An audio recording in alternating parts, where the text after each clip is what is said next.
Y'all, I'm late. I'm late. I'm late. Hang on, I gotta tag in the group. There we go. Okay. Discord call has gone out. Hello. I'm late. That's the wrong one. Hi. Hello. Welcome. It's time. We're doing frogs. Hey. Hi everybody. Yeah, you're not aimed properly. Look, there's a Jammy Dodgers. I have Jammy Dodgers on cam. So everything is well. And I need to bring up hang on. I gotta bring up chat because I can't see shit on my laptop. There we are. Oh yeah, and I also have to turn off the volume on chat because otherwise you're gonna be hearing me multiple times and nobody wants that. Welcome, Lori and Leo and Belly. Hello. And lurkers, hello, welcome. We got some unexpected inspo.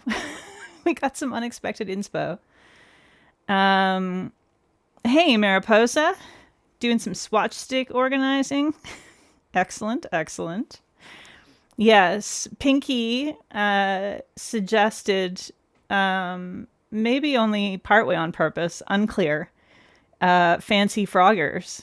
And we're gonna do some fancy frogs because we have free will and we can do that. So that's the plan for today. And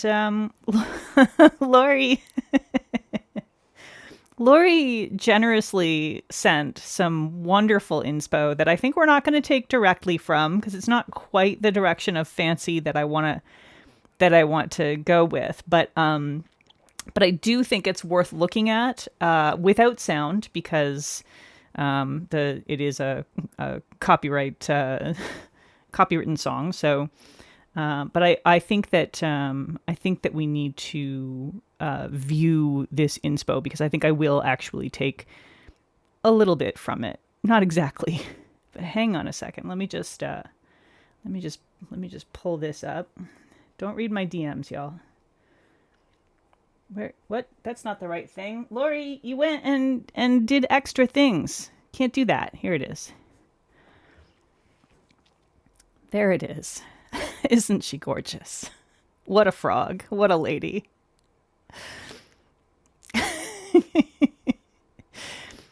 Yeah, so this is we're not going to do exactly this, but I do think it makes me want to do at least one like dancing frog. I don't know if maybe it would be like a ballerina or what, but something.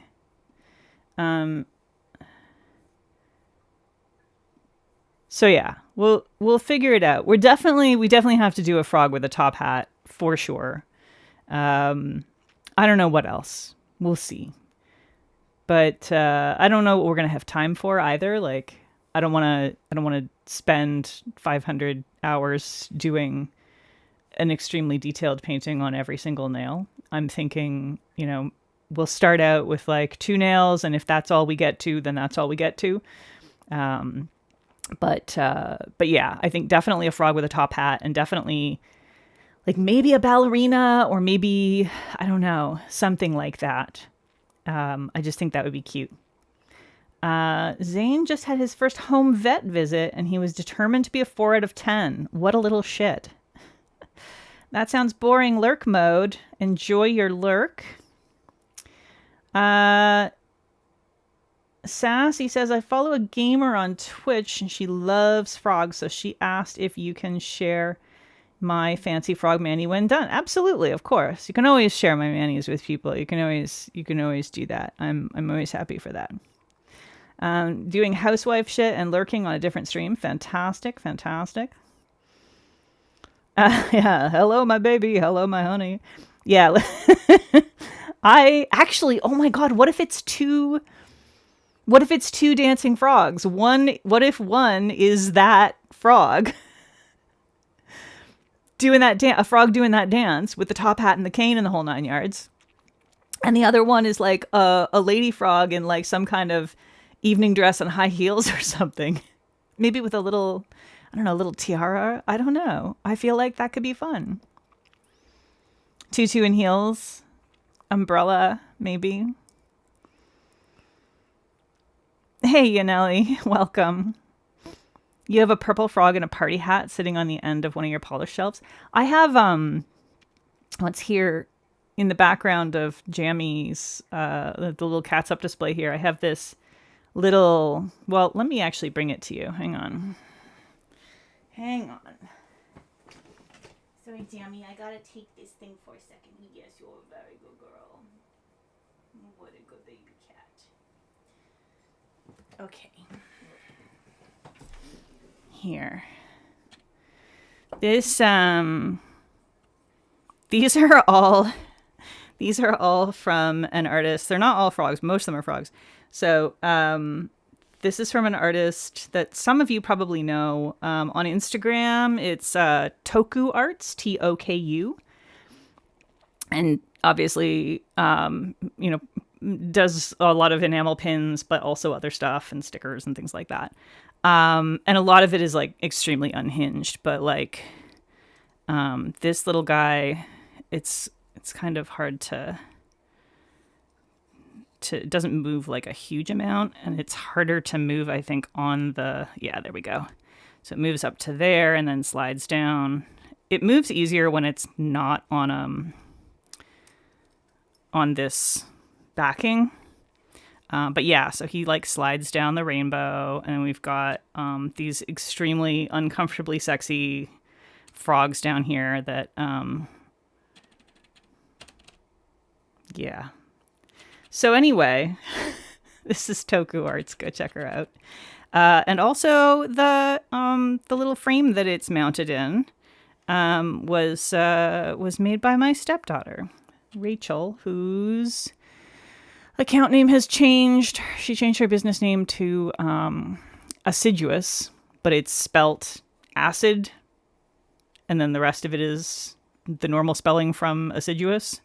So yeah, anyway, she makes those occasionally. Okay. Yeah, you're a good girl. Okay. She's my good baby. All right. Okay. Anyway, I've got like a fucking hair in my mouth. How are you going to be able to watch 2 streams in 20 minutes? I don't know. Ponks, that's a you problem. Put one of us on silent and engage some kind of hyperfocus mode. You have a stuffed dangly leg frog that sits in the corner shelf against your lamp. So, Brian, I was never like particularly a frog person, although like I like them in the way that I like kind of all animals pretty much, like especially underloved animals. I've always kind of had a soft spot for animals that are, generally considered to be ugly or slimy or icky or whatever. So, I always sort of appreciated frogs in a vague sort of way, but Brian is a huge frog fan. That's like, he's very into frogs. And it turns out that like he had a bunch of like frog art, and frog photos just like already up around the house before I even moved here. And now like the number of frogs has doubled, and now he has a frog tattoo, and like the frogs and the bugs are living together in harmony in our home. It's great. Like half of our art is either insects. Well, basically half of our art is insects, the other half and arachnids, and the other half is like frogs or space. That's it. Insects, frogs, and space. Ray, you're lurking until your meeting ends. Welcome. Hang out and have fun and enjoy lurking. Polished Horrors. Hey, yes, I agree. It is very cool. And hello, Sonyo. You just got Crazy Frog Song in your head? I'm so sorry. Okay. So we're doing frogs. I was going to let y'all choose the background color, but then I decided, no, we're doing this background color because it's in my untrieds. And I feel like it's just perfect. And so, and I want to wear it. So I thought I would just go ahead and do that and say, screw y'all, I'm doing what I want. So I'm going to do it all velvet, which means I need all my little velvet thingies.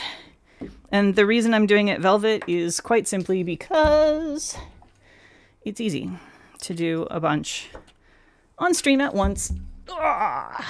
Oof. Okay.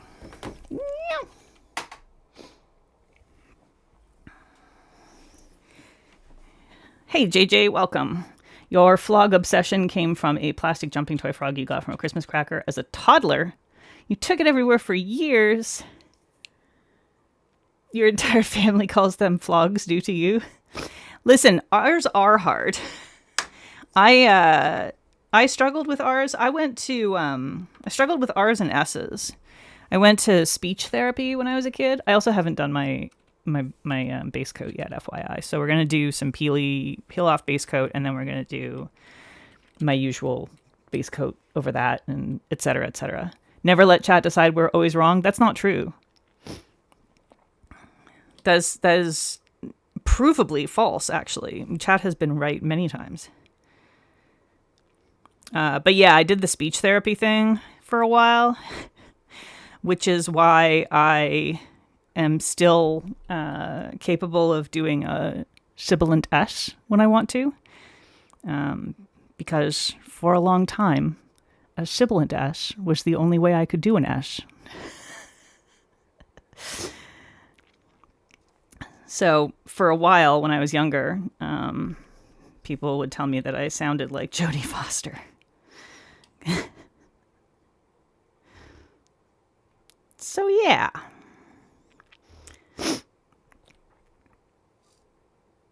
I really sympathize with the difficulty with pronouncing things. My brother also had, I don't think he really had a lisp, but he did struggle with his R's. And I think I've mentioned before that we collectively in my family do the song Moonshadow as Moonschlago, and that's because of him.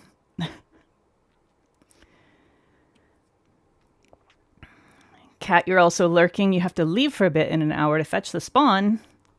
Well, you're allowed. You're allowed to fetch your child. Speech therapists are awesome, and the only reason you can speak without sounding deaf. I mean, I don't think there's anything wrong with sounding deaf, but it probably does make your life easier if you're able to speak unaccented. I imagine that that helps with lots of things, because, boy, some people are real jerks about that sort of thing, aren't they? All right. So that was my DIY base coat, my DIY Peely base. If anybody here isn't familiar with the DIY Peely base, it's what I use all the time for everything, always. Every single mani I do has DIY Peely base under it. It's just glue and alcohol. It's literally just glue and alcohol. It's like PVA glue. The standard recipe is like half and half. But I definitely do more glue. Like it might be closer to 70-30 the way I mix it. 60-40, 70-30, somewhere in that range. I don't measure anything. I just squirt and then like adjust. But yeah, it's just I use isopropyl alcohol, aka isopropanol. It's one of the two kinds of alcohol that are called rubbing alcohol.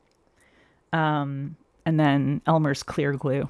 But yeah, and you just like shake the crap out of it until it stops being clumpy and cloudy. But it's my go-to. I use it for everything. I love it. I love it. I love it. And then I always do either a ridge filler or a regular base with ridge filling properties over top. I always have a base that has at least some amount of ridge smoothing capability to it. So this one, I actually both of my go-to bases right now are ones that I have been getting just gifted by makers because I use them constantly. So this one's Monarch's Prime and Perfect, which I use when I want a little bit more like heavy duty ridge filling.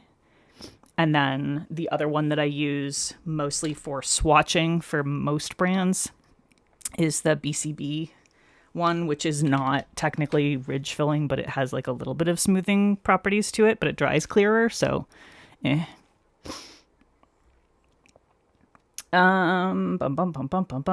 claims the brain cell? Well, I guess it has to be you, Sassy. You're here. You struggled with sausage? Valid. I still struggle with sausage sometimes. R and L are both fluid phonemes.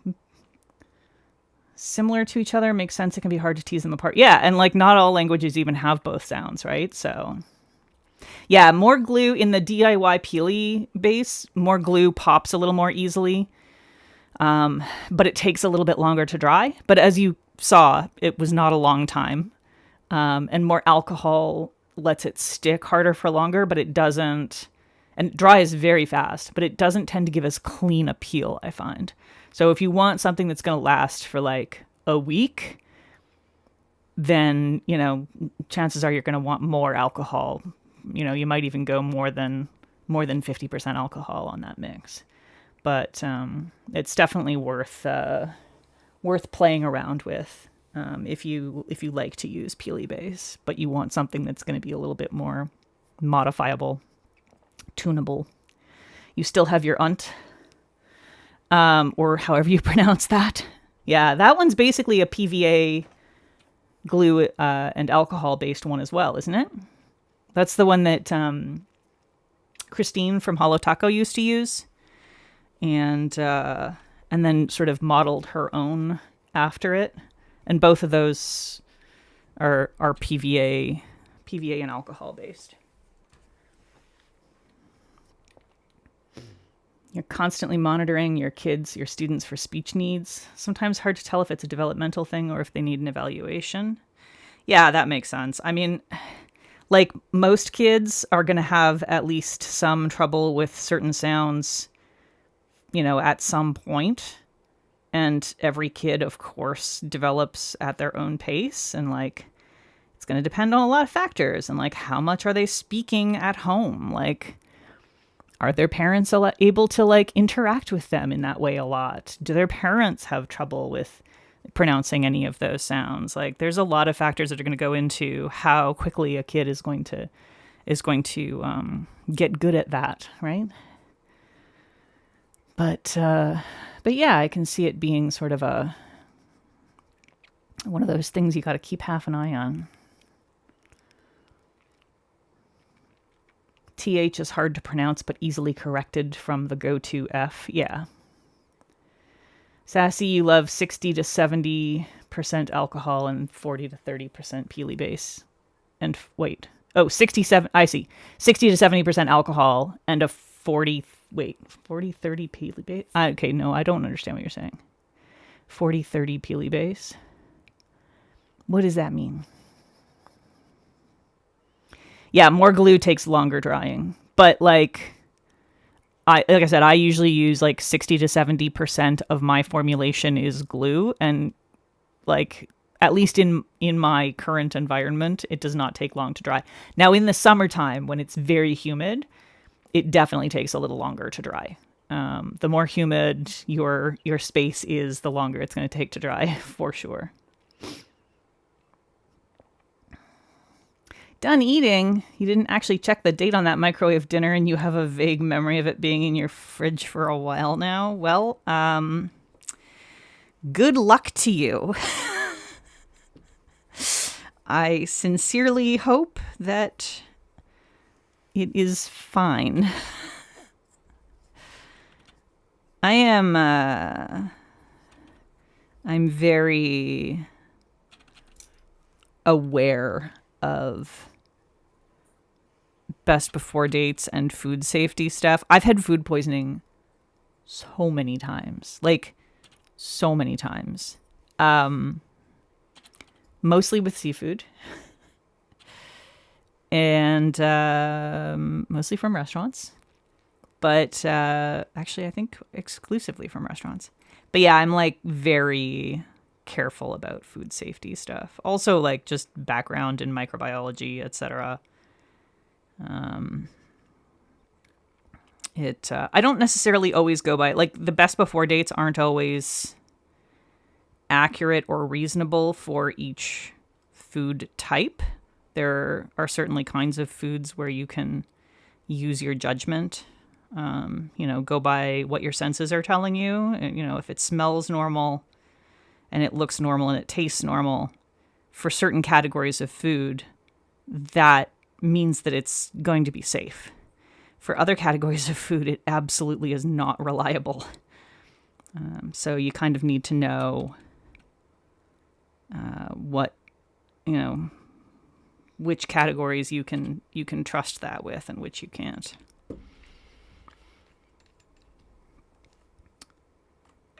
But yeah, I would imagine, for most types of microwave dinners, if it was off, you probably would have noticed by smell or taste. Something would have seemed wrong. The real dangerous thing is like cross-contamination in kitchens and stuff, because, it can be the case that the thing that you actually ordered and ate was just fine, but someone touched it with something that was contaminated. And that can be a killer. You don't believe in food expiring unless it looks or smells very different. It's fine. I mean, that's that's fine right up until you come across botulism, which you can't taste or smell or see. Botulin toxin, ooh, that shit'll get you. And it's completely undetectable by humans. And, so if you've got like canned tomatoes and the can is not sealed properly or something like that, that can be a real issue.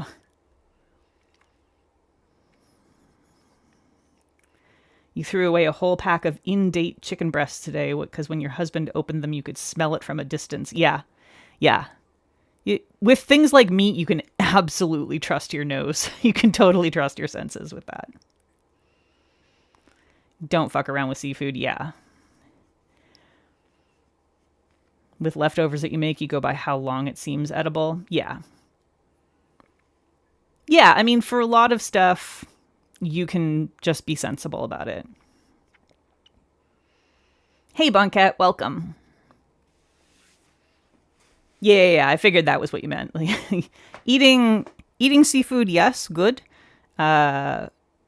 Taking risks with seafood, absolutely not. Please do not.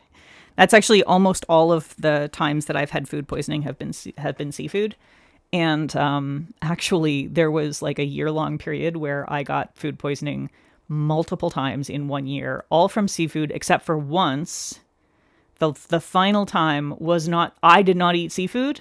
I was off seafood. I was like, I can't. I need to not be eating anything that, was reared in water for some amount of time. Just the thought of it grossed me out. But we went to this like fancy sushi restaurant in New York. That was like, supposed to be a really good sushi place, and my ex-husband was all excited to go there, and we were with a friend. Everything I got was vegetarian. In fact, I think everything I got was vegan. Yeah. And I was the only one of us that got food poisoning. So that was fun. Really enjoyed that. I was so sick, and I was flying the next morning. I was flying back home to Canada. And I was violently ill all night long and was barely holding it together on the plane. I had just recovered enough to be able to cope with the plane. So, yeah, I don't mess around. If the seafood is even slightly suspicious, I don't touch it. Hey, Helen. Welcome. We're doing our base right now, and then we're going to do some frogs. I don't know if I actually said the name of this polish when I started. This is Bee's Knees Lacquer I Will Change Your Destiny from the first Frankenstein collection. I know they've done a part 2 for that collection now. It's the only one I bought. I was like, I'm always a little bit, torn. Like, do I buy a second one so that the shipping is like spread out? Because it feels weird to order one nail polish and then pay a bunch of shipping on top of that, and then you've effectively paid like what, $25 or whatever, $20, something in that range, for a single bottle of nail polish, and it feels bad. But like, on the other hand, if I order more nail polish just to make the shipping worth it, then I'm like, I've just spent even more money, and I didn't even want that other polish that badly. Like, I have that polish at home, I've got dupes for it. This is stupid. Why are we doing this? So, and I don't always math it the same way, Sometimes I manage to go, oh, well, maybe I'll just buy a second one just to make the shipping worth it, because I do kind of really want that second one. But yeah, this time I managed to keep myself to just the one. Yeah, I hate ordering just one nail polish unless the shipping is under $5, which is, yeah, very rare these days.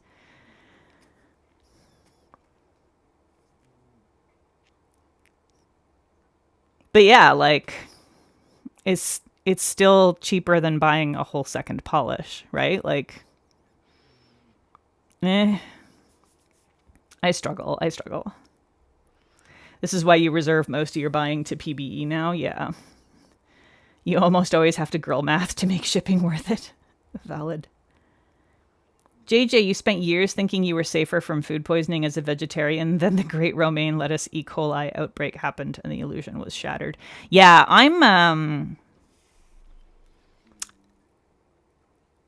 don't eat a lot of salads for that very reason. Because raw salads, even if you're like washing them at home, they're higher risk than anything that's cooked, right? So I tend to prefer veggies cooked, but like, it's one of those, like, it changes the nutritional value of the food. You get more of some things and less of others when you cook certain kinds of vegetables. So it's like, there's no like perfect answer to it. But I tend to avoid lettuces as a result. Although, like, with kale, I do enjoy a kale salad, and I just, massage the shit out of it and put a lot of like acid and salt in there so that it's hopefully killing anything that the water didn't wash away. But I don't know. There's always some risks, right? Like, there's no way to be 100% safe in life. Yeah, I completely stopped eating salads at like restaurants and stuff during that time. And in fact, I still rarely order a salad at a restaurant for that reason. I want cooked vegetables, please.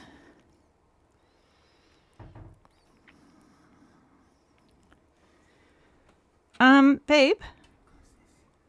Oh, can I actually ask you a favor? Yes. I forgot my water bottle. I believe it is filled downstairs. Would you mind terribly? He didn't answer, but I do hear the gate, so I assume he's... Okay. All right. No veggies, no problem. Yeah. I do. The thing is that I do really like lots of veggies. So kale hates your mouth and you hate it back. I mean, valid. I get it.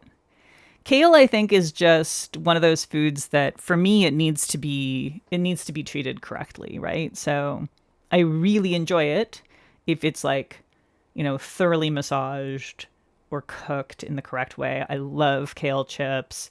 I love kale in lots of things. It's a beautiful vegetable, but it does have to be really broken down before it ever gets to your mouth, or it's a huge problem. Kale tastes like bug spray. Thank you so much.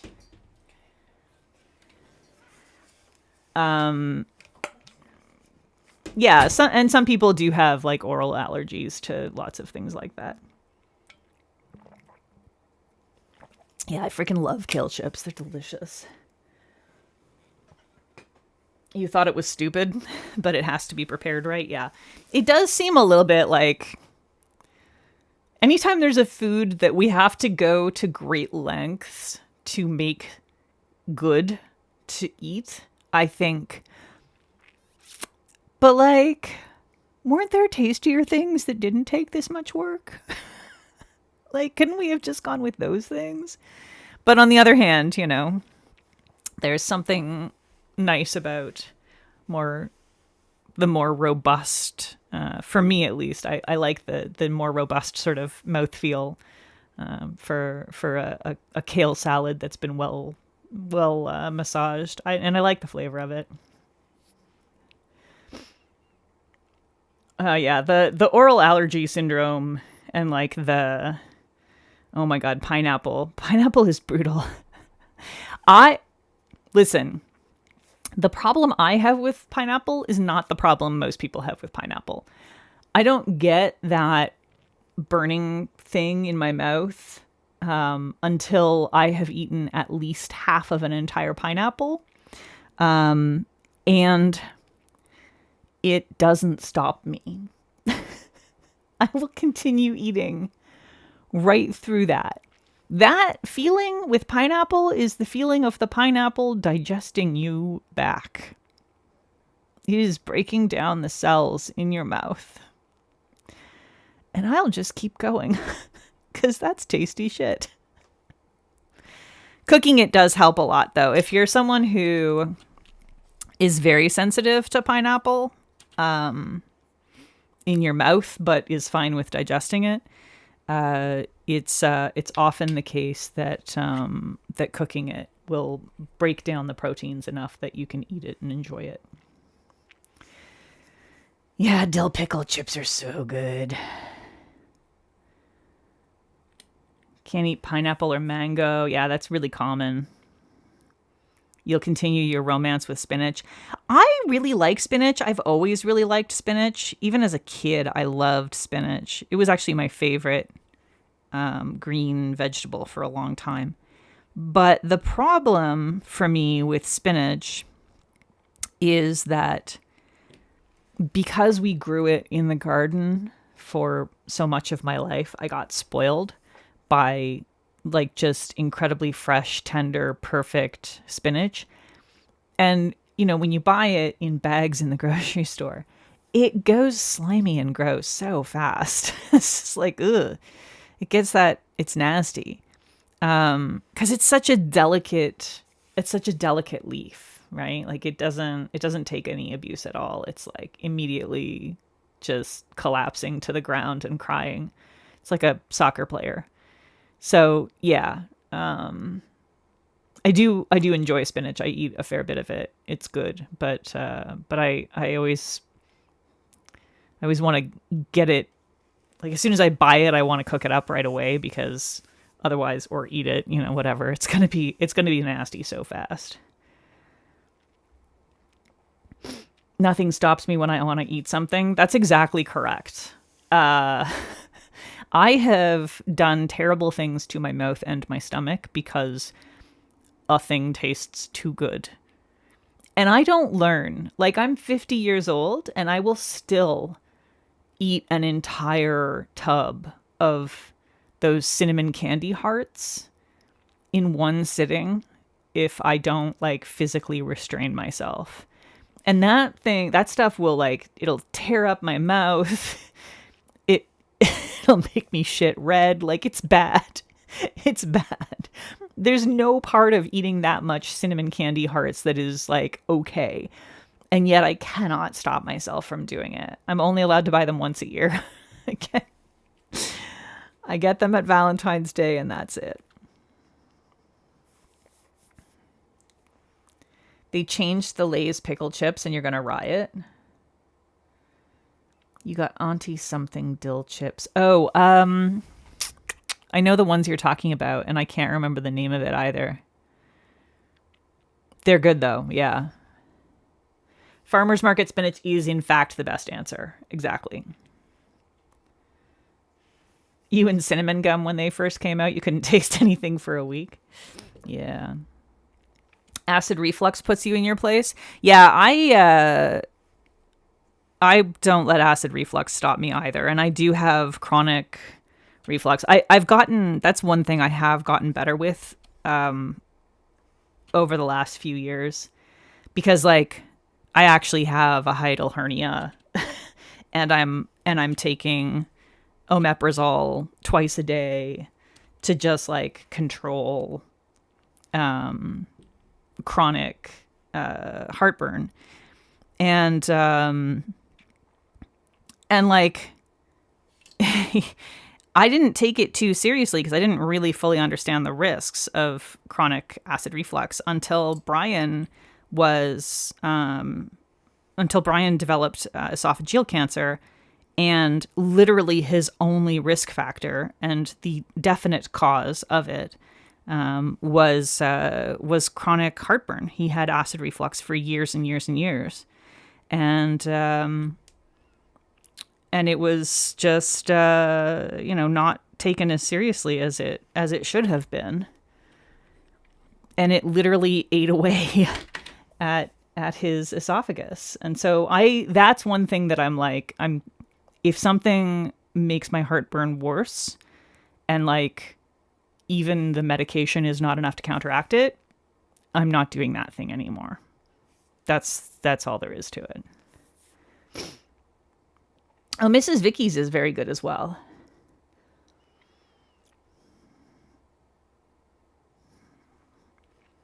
I know I won't sleep well if I eat too late, but the mouth and the stomach want what they want. Who am I to deny them? Fellow omeprazole baddie. Yup. So I recently, my doctor moved practice, and I had to find a new doctor, and ended up the most sort of convenient and reasonable option for me was can't remember if she's a nurse practitioner or a physician's assistant. Anyway, she was trying to like see if we could transition me off of the omeprazole and onto something that's a little safer long term, partly because I am, perimenopausal, and it's long-term omeprazole use does have an effect on your bones. It's not great. So it's part of the trade-off. So she was trying to transition me, and like it was like a month and a half. I was just like, I was suffering constantly. I was like, no, I can't do this. It's not working. We gave it time. It's not working. This other protocol is not working. We simply have to go back to the omeprazole. So, I don't know. Oh no, the other stream looks good today. Well, Ponks, you can tune in to your other stream and enjoy that and watch the VOD for this one later. Or you could just skip this one altogether and just look at the Manny once it's finished. Photos will be posted, and I won't be offended. You're allowed to do other things during the time that I am streaming. I give you permission. You can eat more things that you like since switching to alkaline water, but some things trigger it more. But it's a combination of too much, all of the bad things, yeah.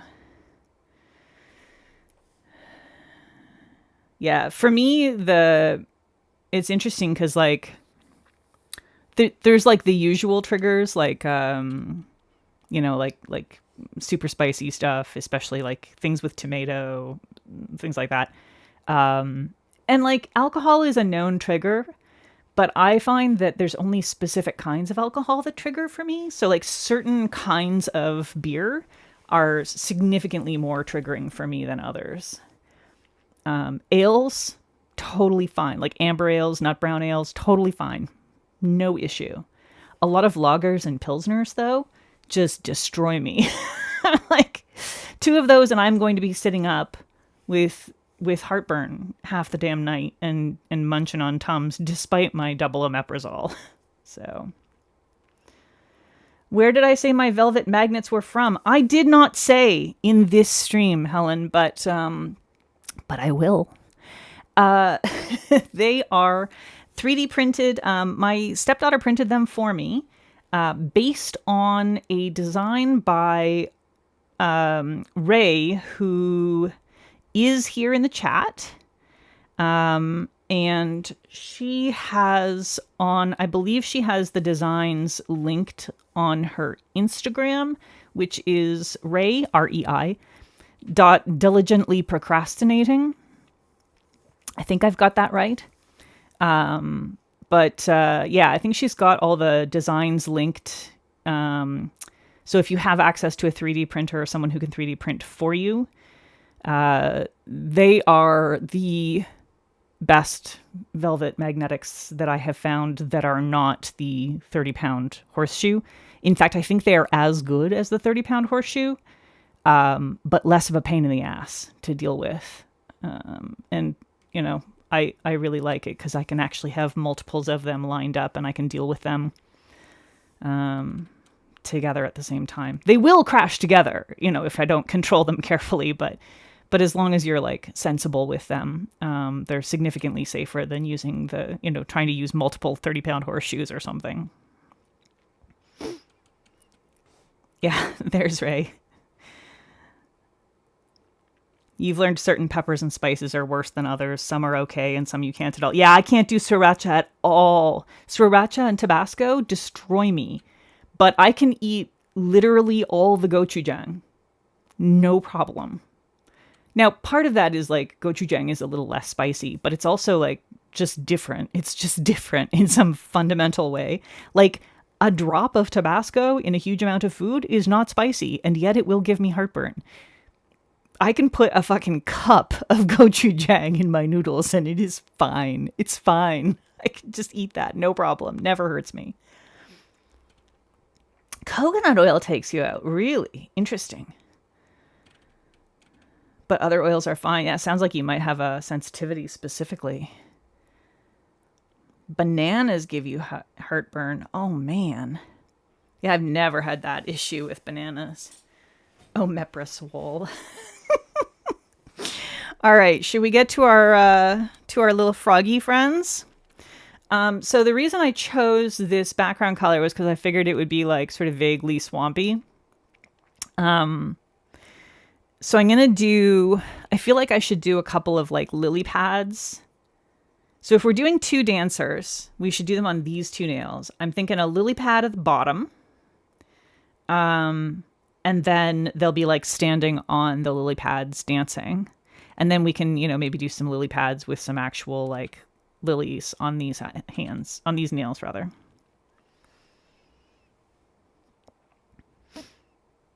Okay. Bum, bum, bum, bum. You monster, you can't even have 2 spoons. Listen, 2 teaspoons of gochujang is nothing. It's barely a blip. I can hardly taste. It's not that I can hardly taste it. It's just that I want more. Gochujang, yeah, the fermentation definitely counteracts the spice for sure. Gochujang is just, oh my god. I fucking love that stuff. I can eat so much of it. It makes me so happy. So crumbs, I pulled a bunch of monarchs and a bunch of cracked crumbs. In a variety of colors. I basically just like yoinked a bunch of greens and greenish colors, and then like this one for, oh my god, that needs mixed. Okay, this one, it looks like crap here because it's been sitting and settled out for such a long time, but it's actually a really nice color. But I'm going to use this for lilies, I think. Water lilies, along with the white. Oh, you were thinking of red curry paste. Okay, yeah, that's a little different. Gochujang is specifically a fermented curry or fermented chili paste. Not chili. Yeah, I mean, I guess it's a chili pepper, right? I'm not sure which specific variety of pepper gochujang is made from, but it is a fermented pepper paste. It's got other stuff in it, and the fermentation changes not just the flavor, but how it actually is handled by your digestive system. It can still get quite spicy, but for me, it's in a way that is extremely manageable. Okay. I don't have this light on. Not that it makes a huge difference, but it does help a little tiny bit. And I just dropped my paintbrush. Just trying to adjust my microphone slightly here.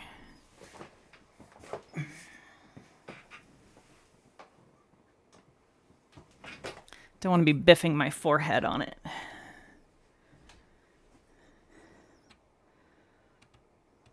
You made tteokbokki that was too spicy for you? I don't know if I'm pronouncing that correctly. I'm probably not. Your friend was fine and laughed at you.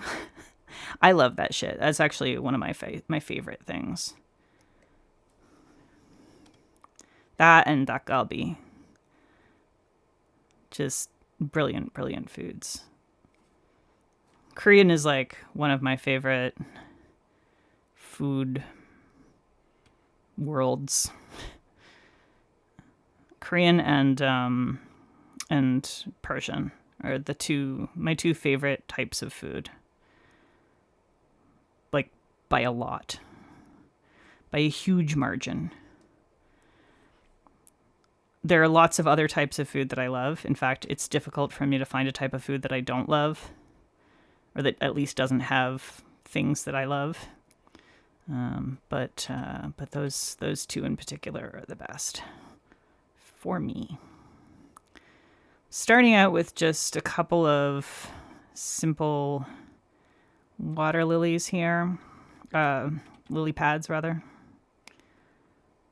which are water lilies, but just the pad part.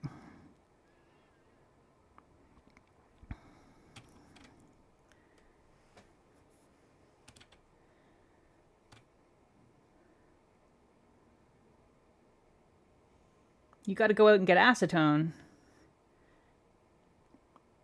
Oh my God. Does CVS ever have 100% acetone? I don't think I've ever actually looked for it in a CVS. I was never able to find it at like Shoppers Drug Mart back home. They always have like the mixed ones that have other stuff in them. I need to come and live with you. You think I'd enjoy your cooking?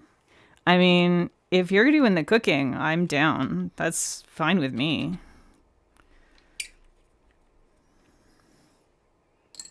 The theme today is water lilies on the other stream. That's funny. Is it a crafting stream, Ponks? You can see who did it better. You're campaigning for Fun Home for your next book club read for Banned Books Month. What is Fun Home? I'm unfamiliar with this.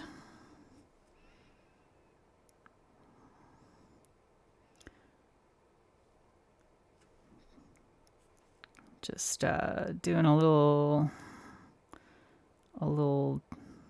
contouring here on my water lily.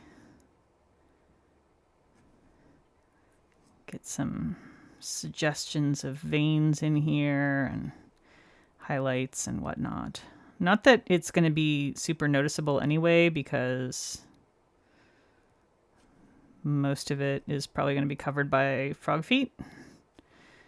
But, you know how I am.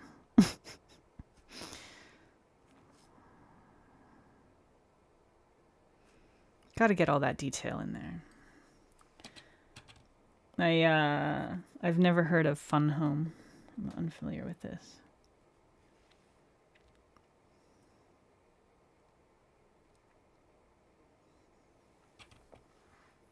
You've been getting your 100% acetone at Dollar Tree. I had no idea that Dollar Tree would have 100% acetone. That's wild.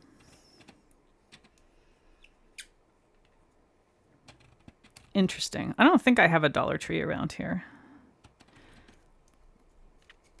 I can't think of one.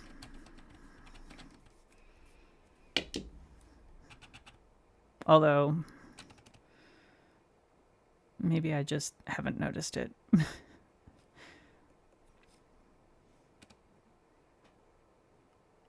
It's not the sort of place that it occurs to me to go look for things like that, so. And I'm not a person that just goes shopping, like, for funsies or whatever. I extremely hate shopping trips. So unless there's, like, a specific thing that I need, I'm not going shopping. And if there's a specific thing that I need, then I'm going to the place that I know for sure definitely has it.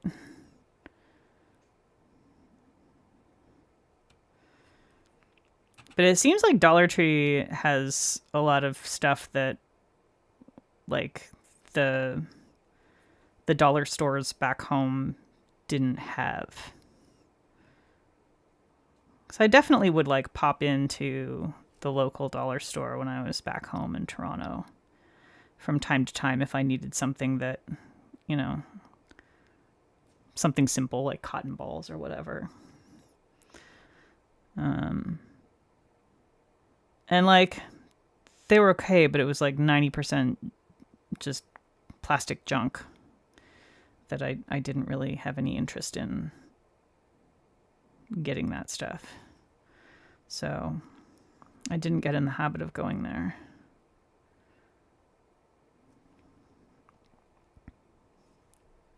And it doesn't occur to me to check it. All right, there's our little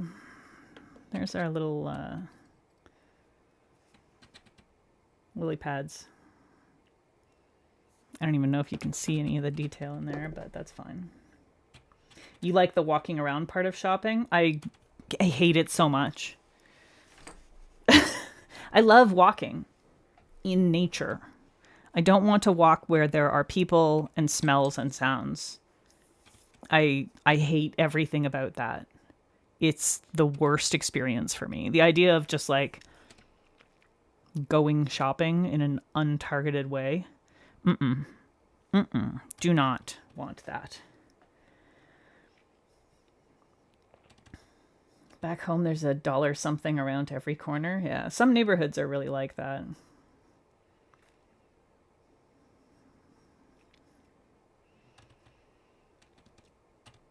Dollar Tree's beauty section has a whole cult following. It seems that way. I certainly see people talking about their the, like, nail polish and stuff. There definitely wasn't things like that back home. I can say that for sure.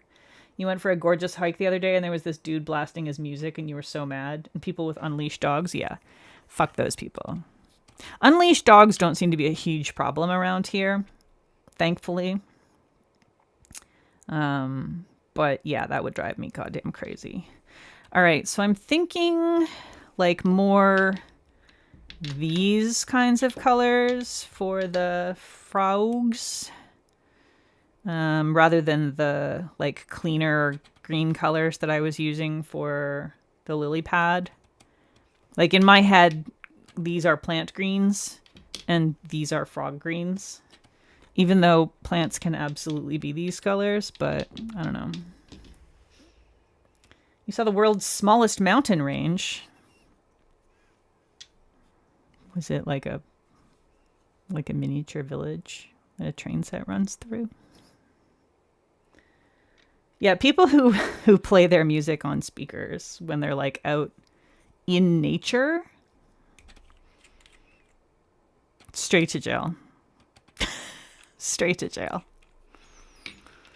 And I understand not wanting to have headphones on when you're, like, running on a trail or something like that, because it's it does feel a little unsafe to not be able to hear your surroundings. So on some level, I kind of get it, but also, ugh, the rest of us don't need to hear that. So either keep it quiet enough that the rest of us can't hear it, or just wear like what I used to do is I would have like one earbud in and the other not, so I can hear everything around me, and I don't have the music up super high. So I'm able to hear everything, but I can still listen to my music. Okay, so I think, let's see. So we're gonna need a couple of leggies first, for sure. Leggies for sure, with little feeties. This is guaranteed. We absolutely have to have this. No matter what, we have to have legs. So we'll begin with legs.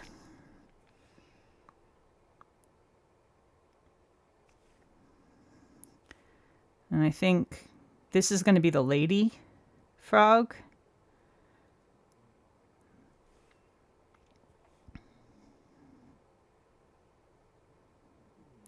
And then,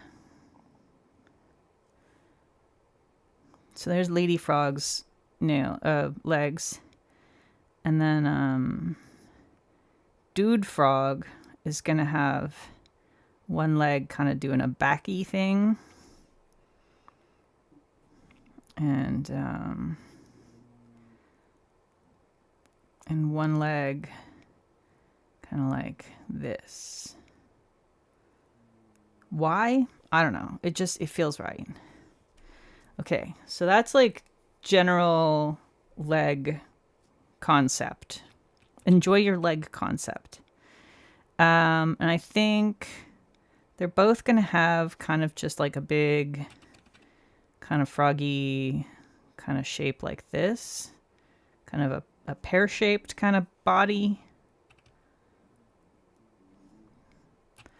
We'll worry about clothes later. We got to get some anatomy in here.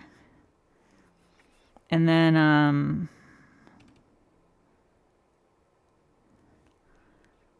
arms. He's got to have one arm that's going to be like out this way, and then like this. And this one might have, one of them's going to have a cane and one of them's going to have a hat. So one will go forward and up, and the other one will go back and down. And then a little bit of head on top. No real neck situation.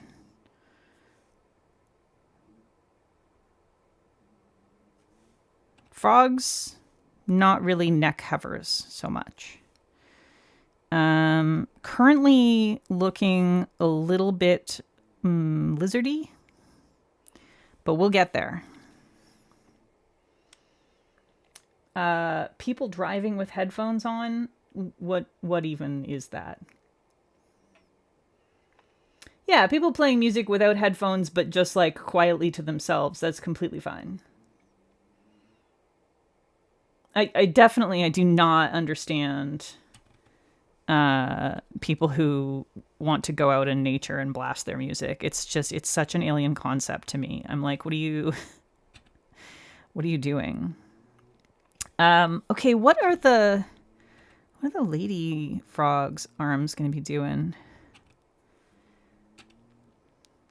If she's going to be kind of a ballet frog, maybe she's going to be like doing a little arms up over the head kind of thing.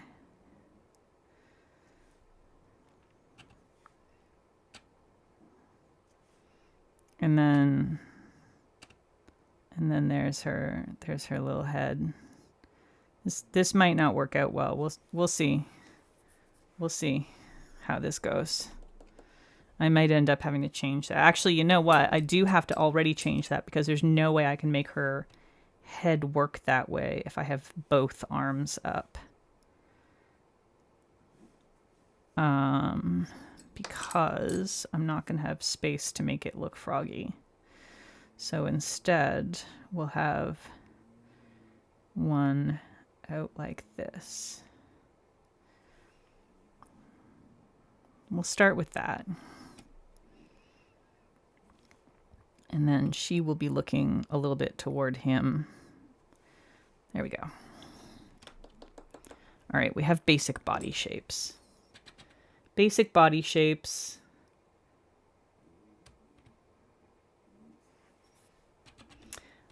Your thrift shop never has nail polish and only sometimes have yarn, but you have gotten a steamer and a perfect writing desk there.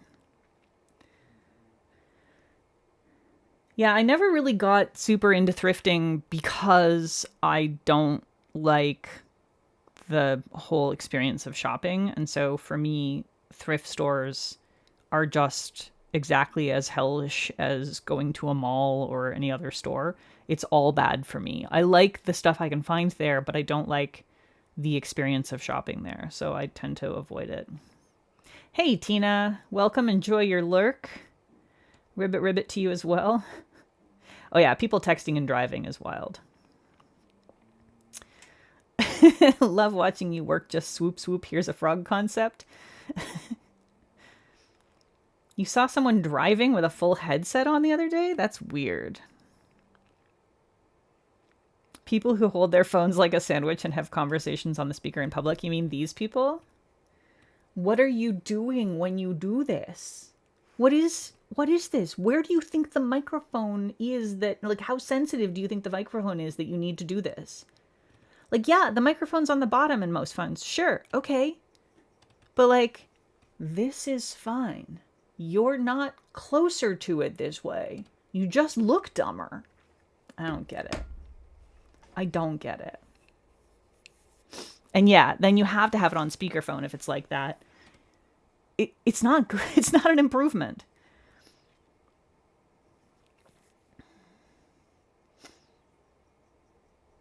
Yeah, if I can hear both sides of the conversation and you're out in public, I want to smack you, and that's all there is to it.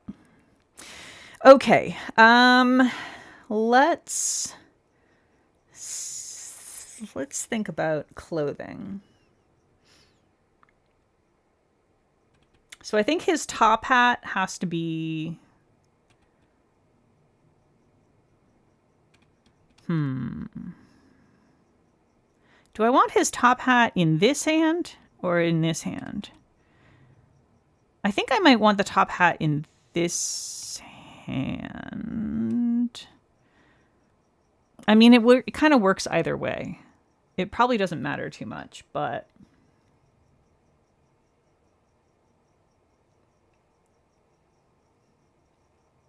You don't want the phone touching you. Your phone doesn't have to touch your face. My phone doesn't touch my face when I do this. When I'm talking on the phone, my phone is not touching my face. You don't have to, like, mash it up there. You can just have it there. It's fine.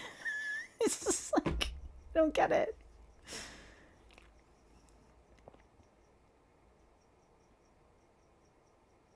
I get not wanting the screen on your face. It doesn't need to touch. It's just the only thing I object to is being able to hear both sides of the conversation. It's just annoying. It's fine. Headphones are great. All right. Bum, bum, bum, bum, bum, bum. Yeah, let's do the top hat in the hand that is closer to the lady frog, because otherwise it seems like the cane would be, or walking stick or whatever it is, would be like kind of threatening her a little bit. Okay, so a little hat, rough in the shape. He obviously is going to need a tie as well, right? Maybe a little cummerbund or something. I don't want to do like a full outfit, I don't think. As much fun as it could be to have like a little...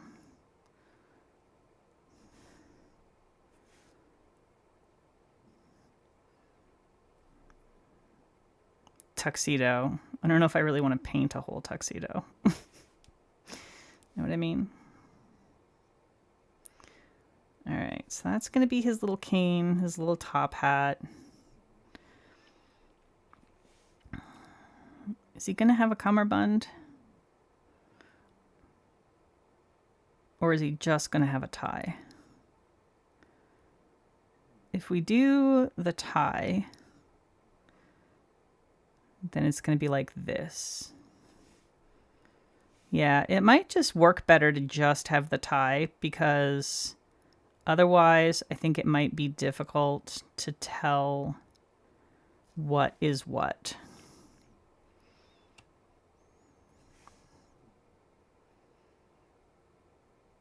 Know what I mean?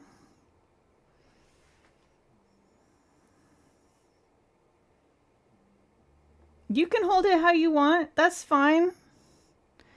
I'm not actually even experiencing your conversations in real life, so I'm just telling you, if we were in the same area and I was listening to your entire fucking conversation, I would be annoyed. That's all. It's fine.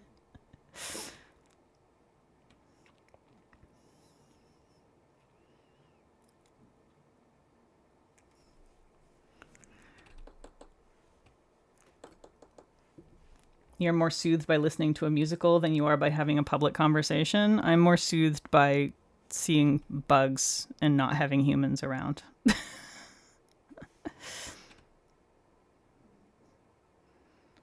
All right. Bum, bum, bum, bum. I feel like this top hat is not quite the right shape. It's more of a bowler. I don't know. Hey, Danny. Welcome. We are doing some frogs.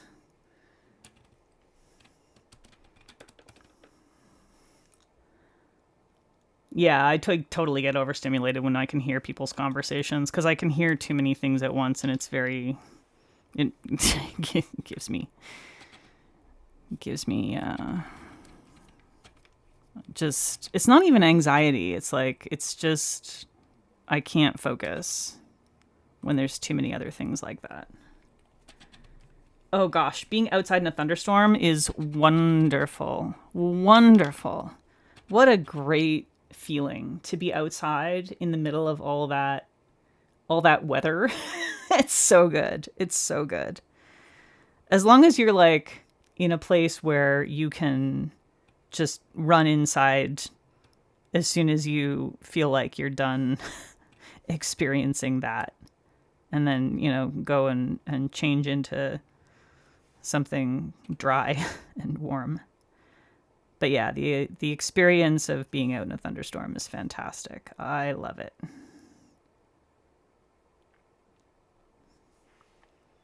You saw a cute little jumping spider on your hike. That's adorable.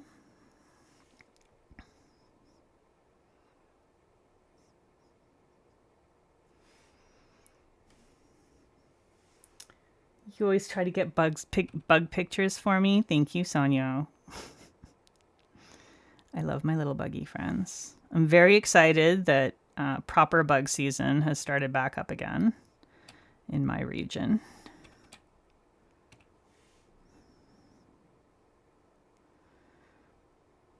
All right. Little tutu. I feel like she's probably going to be wearing some like little froggy version of ballet shoes. I'm not sure how that works for frogs. But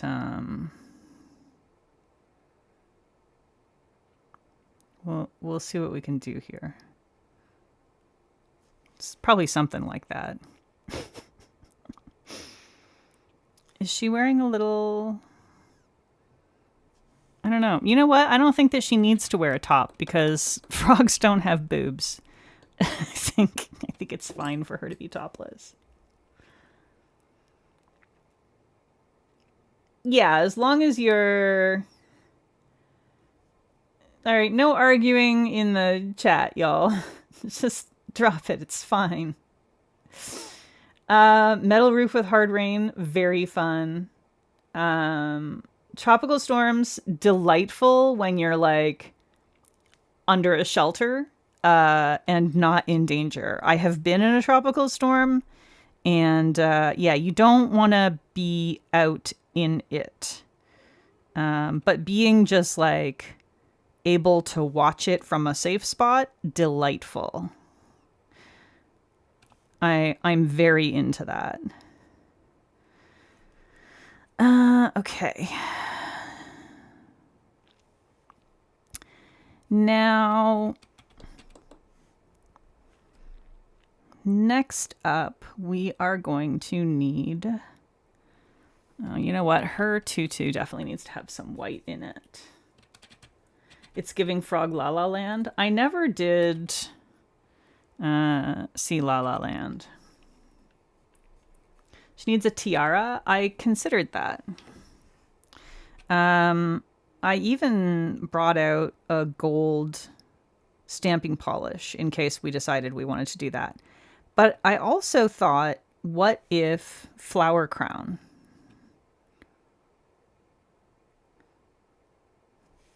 I feel like flower crown could also work quite nicely.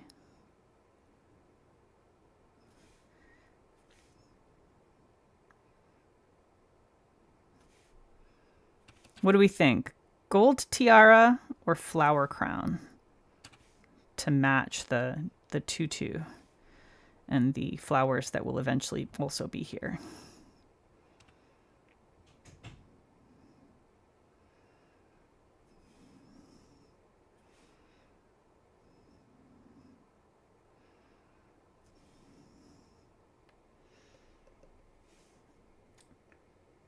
It's spring, flower crown.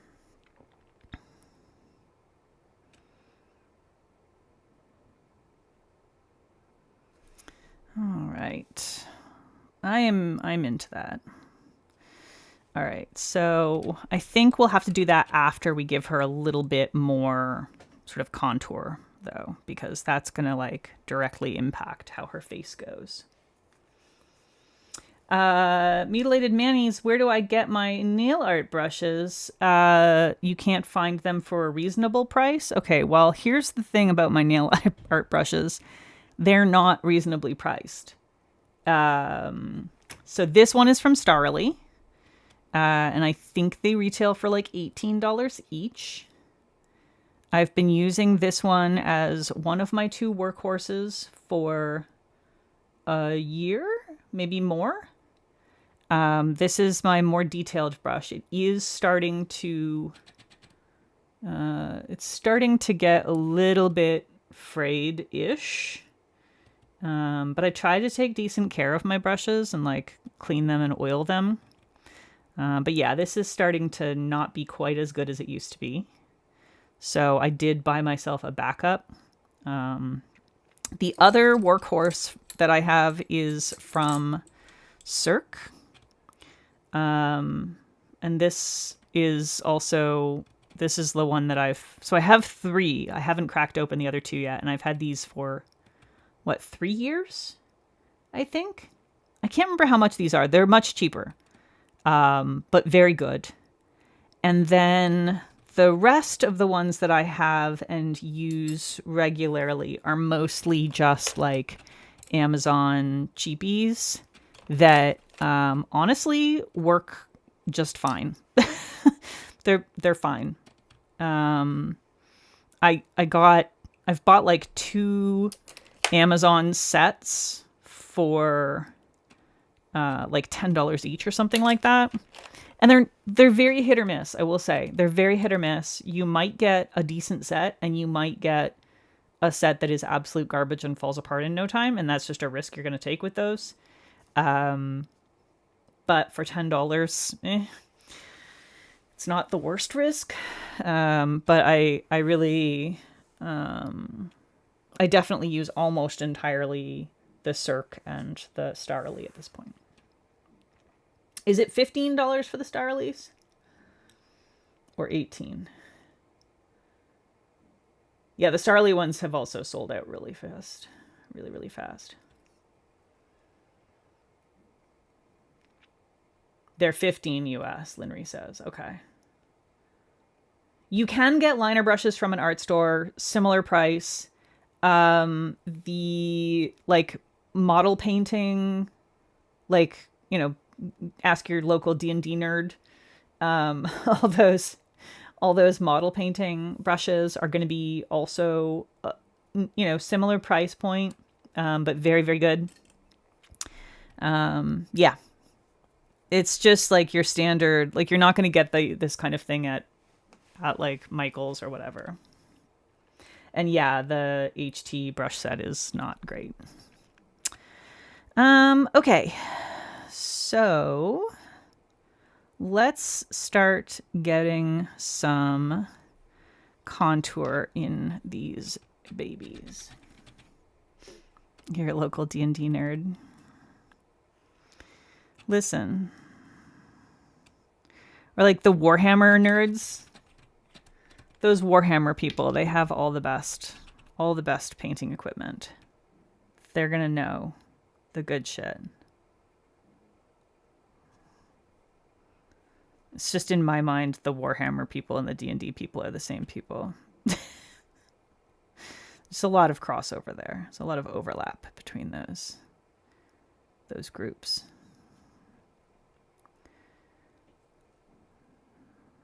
I think this one needs to be like this. Okay. Yeah, specialty craft stores will have stuff for, like if they have that kind of like model stuff, like for painting miniatures and models, then they will have them. Your standard craft stores, not so much, but your specialty craft stores, absolutely. That's where you want to go for stuff like that. Yeah, Fanaticure does some of those miniatures. Yeah, the Warhammer people and the D&D people are the same people. There is sort of a subclass of them that gets super into the whole painting the minifigs thing. But it's pretty common. Pretty common for them to be that sort of nerd.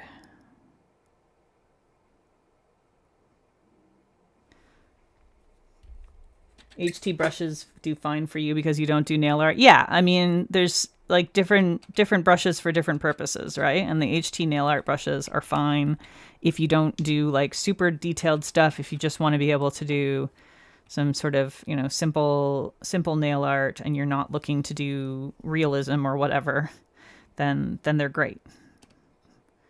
And they're like easy to get your hands on if you have trouble accessing the other kinds.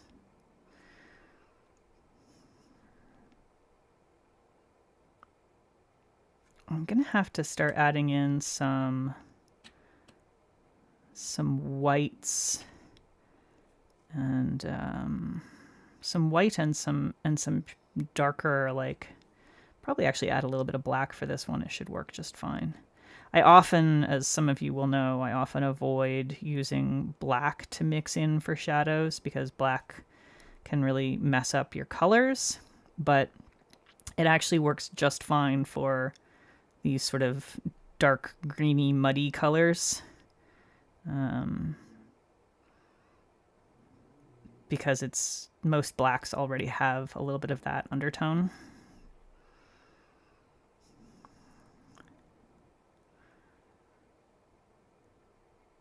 All right, get this leg.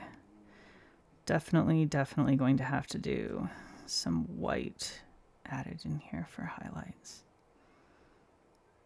The yellow alone is not going to do it.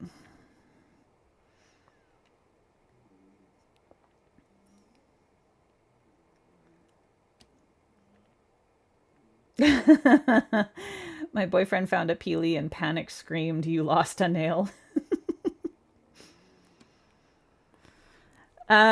Yeah. Oh my god, you've been spooked by lost peelies so many times because you have an ongoing roach problem in your apartment building. That's awful.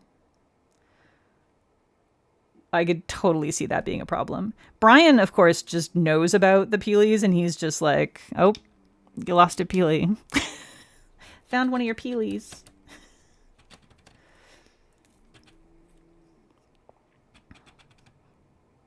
Yeah, I feel like if you if you mistake your peelie for a cockroach, then it's very reasonable to be quite abruptly upset by it.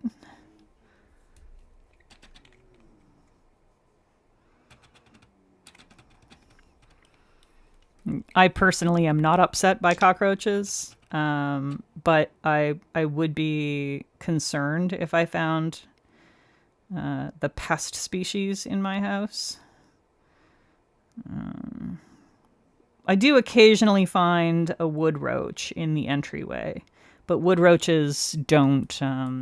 They're just native to the area, and they might, ride in on a piece of clothing, but they not only have no interest in living indoors, they actually don't do well indoors, so they can't become pests, which is true of the vast majority of cockroach species. Actually, there's like a handful of species of cockroach out of the like literally thousands of species that are capable of becoming pests. Unfortunately, those ones are so good at being pests and living with humans that they have managed to be all over the entire fucking planet at this point. And so, everybody knows them and everybody hates them. And they're giving the rest of the roaches a bad name, which I think is rude.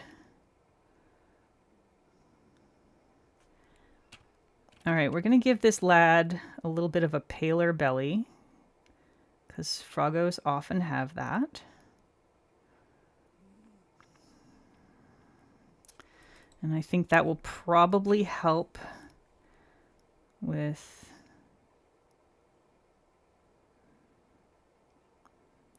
giving him some shape. I'm going to use the same color for some like highlights.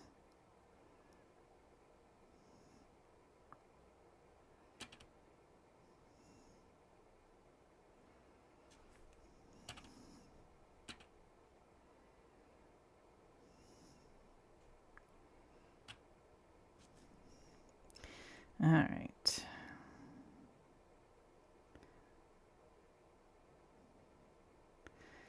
And then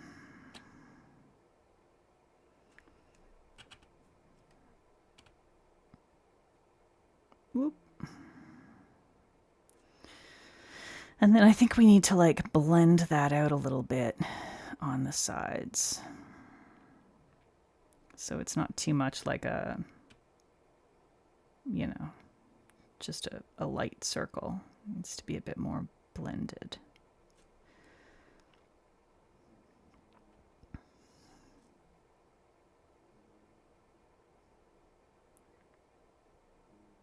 Okay. All right, he's starting to look like a gentleman frog, I think.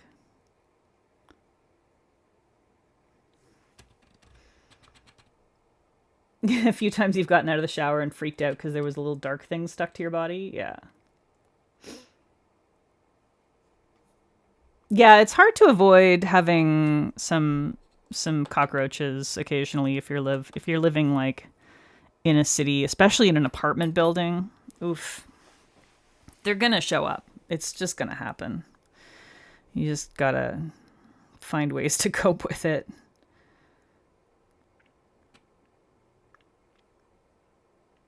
It annoys me though, because like the pest control people come around in our area and they're always like, "Oh, spray for spiders and blah blah blah," and I'm like, "Sir, those are my friends and family you're talking about?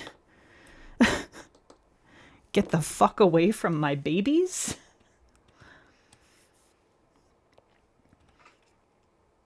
Peely leech.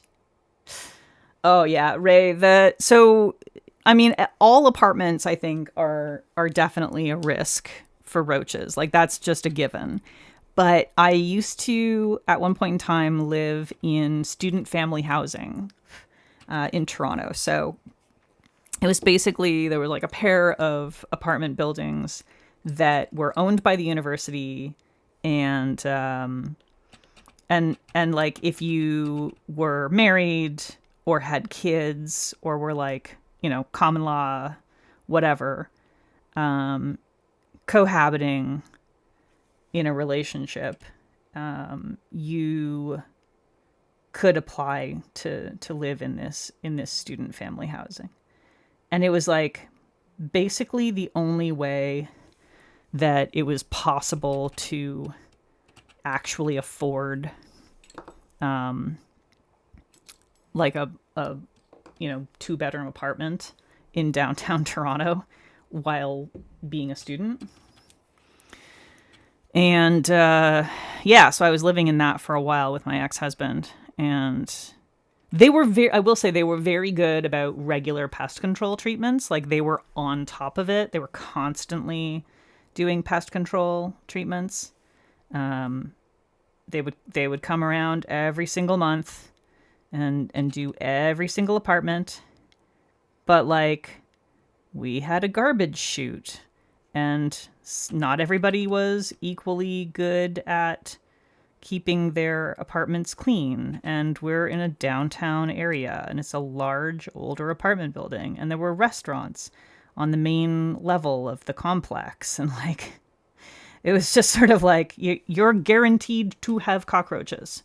So you're going to see them once in a while. That's just it. That's how we live. You had a huge one in your apartment. It took flight. It's the cockroaches apartment now. Yeah, spiders are lovely. Spiders are delightful. Oh my God. Yeah, you can't. Once you have cockroaches in a major apartment building, like you're never going to get rid of them unless you like tent and fumigate literally the entire building, which nobody's going to do, because you have to have all of the residents out at the same time in order to effectively treat that. All you can do is mitigate at that point. Just try to control as much as possible. Okay. Yeah, the palmetto bugs down there that some of y'all are dealing with is a completely separate thing. They're not really, like, they don't want to move in with you, but they sure are big, and they sure do fly. I get why people get a little freaked out by them.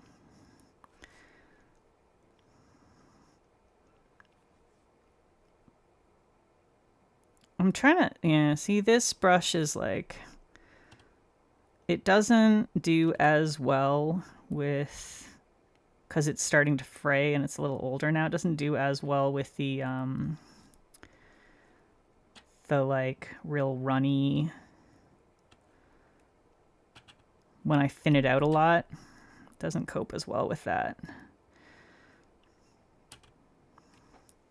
Which is a problem for when I'm doing stuff like this, because I want to be able to use a very thinned out bit of polish for my highlight.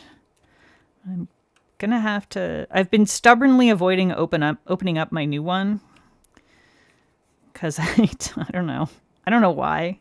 There's no good reason for me to not use my new one, but I've been avoiding it anyway, just being real stubborn about it. Just trying to get like some highlighting and some contour on this hat.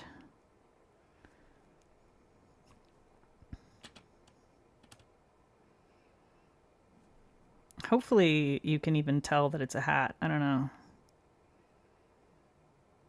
Hopefully by the time I'm done, you'll be able to tell that it's a hat.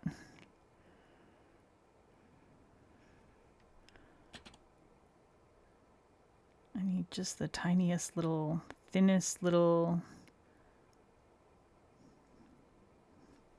I keep getting it ever so slightly wrong. It's not getting the line quite right. It's going to drive me crazy. I feel like it's close. It's close.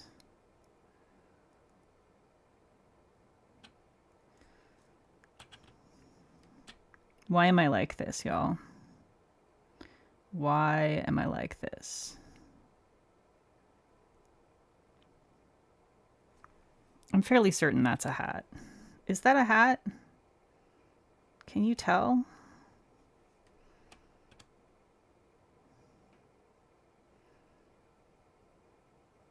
I don't know. I don't know if it's a hat.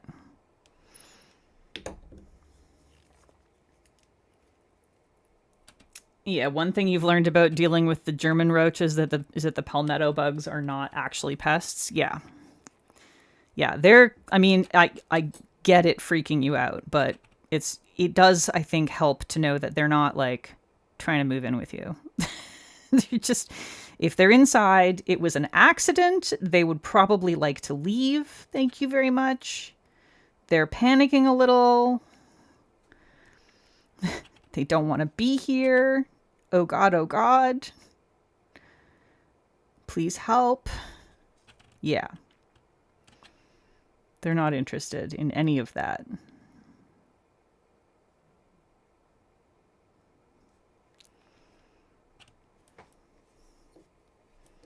So glad I live where it's dry for this reason.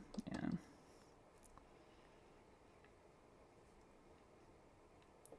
Yeah, not all cats are going to be into catching bugs. I'll tell you, my two old ladies, no interest whatsoever in catching bugs. They're actually scared of most bugs. Like, as long as the bug is sitting still, they're interested and they want to smell it. But as soon as it moves, they're like, oh God, it moved. What do I do?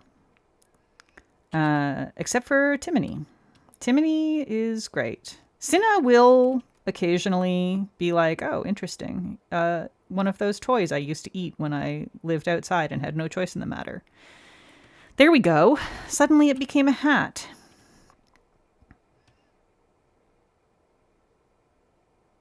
I did one thing and suddenly it became a hat. All right, we're good.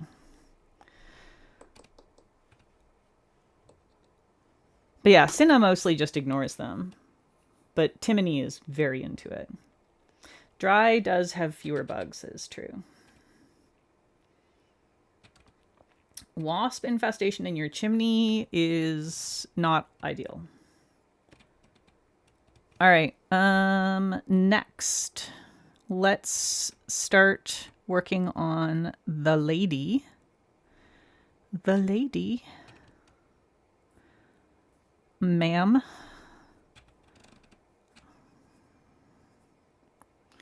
Actually, let me give you a cat for a second so I can get a drink of water. Jammy Dodgers, what are you doing? She's too sleepy to be entertaining.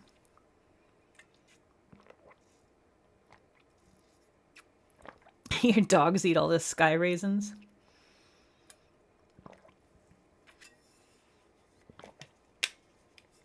It was sheer dumb luck on the eyes, I'll tell you. Okay. Next. Oof. I've been getting I used to get tennis elbow all the time, which hilariously I've never played tennis. But tennis elbow, of course, is just tendonitis in the elbow. I used to get it all the time, and I've been like starting to experience it a little bit recently. And yesterday I was just in so much pain. I basically just couldn't. I had to like do a bunch of stretching and a bunch of massaging and stuff, and I had to like take, because the reason it's been causing me problems is because of 12-hour play sessions. So dangerous. Oh yeah, you do have to be cautious with flea markets and thrift stores with anything that bed bugs can live in, for sure. You really want to be careful with that sort of thing. If you have the capability to like, because you can tent and fumigate things, right? You can do that yourself. Um, but yeah, you want to make sure it's something that you can thoroughly clean all the cracks and crevices out of, and like anything cloth bound books, things like that. Like, yeah, it's an issue. Um, I've thankfully never had that experience, but oh boy, I know people who have. There's also like, I'll never forget there's a an area in Toronto called Graffiti Alley, and there's just beautiful graffiti, beautiful, gorgeous murals all up and down the alleyway. Um, really worth a visit if you're ever in the area. And and like it totally safe. It looks like it shouldn't be safe. It looks like you'd be like, oh God, is it safe to go down there? But in fact, totally safe because during the day there's like constantly people like shooting videos and like people do like music videos and things like that down there. Anyway, I just remember at one point in time for like 2 years, there was just a mattress out there that had spray painted on it like pictures of bugs and stuff, and it said bed bugs across it. And I don't know if that was like a helpful warning from the previous owner of the bed or the mattress, or if like somebody just decided to write that on there because they thought it would be funny, or what the deal was with that. But I always really enjoyed that. It's like, ah, yes, random mattress in an alleyway. Yeah, you should in fact be worried about bed bugs from this. Okay. Get her little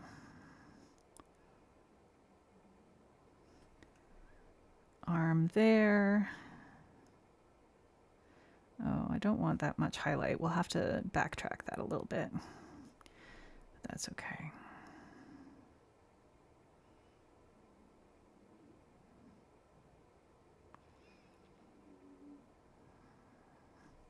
I think I actually took a photo of that mattress at some point in time because it was amusing me so much. Yeah, bed bugs, I worry about bed bugs for sure because they're so hard to get rid of. That's like one of the few bugs that I actually am very concerned about.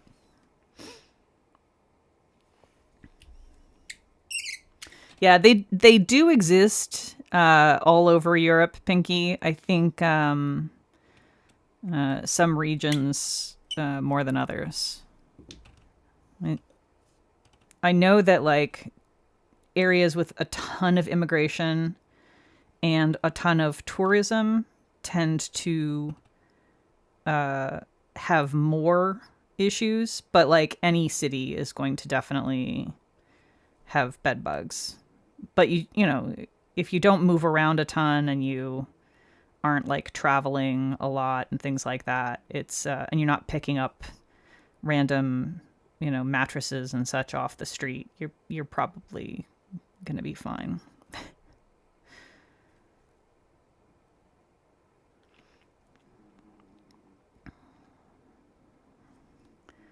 It's not like a thing to be totally paranoid about about. It's just a thing to be like reasonably cautious about.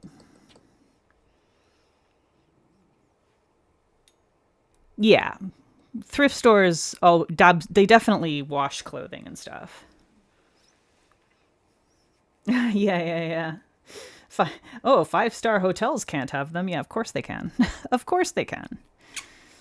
Bed bugs like 5-star blood just as much as they like 1-star blood or no star blood. All the blood is delicious.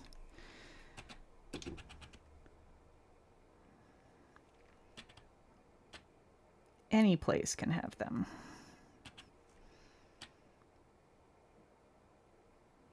The bed bugs do not care if you are rich or poor.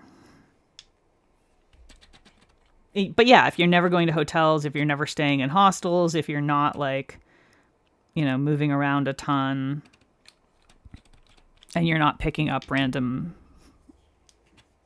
soft furnishings on the side of the road, there's a very good chance that you're just fine and you don't need to worry about it too much.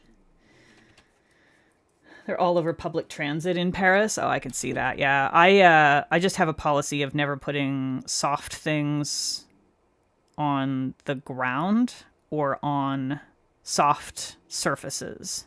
So like if I go to a hotel, I won't put any of my like clothing, my suitcase, anything like that on a soft surface, like on a chair or whatever. I will only put them on like wood or something like that I can see the surface and it's not hospitable to critters.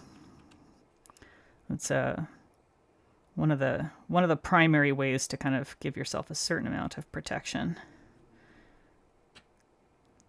They're not typically going to crawl across a whole desk to get into your suitcase. But they're, if they have bed bugs and they're living in the chair or something, in like a nice comfy squishy chair, you put your suitcase down on that, then yeah,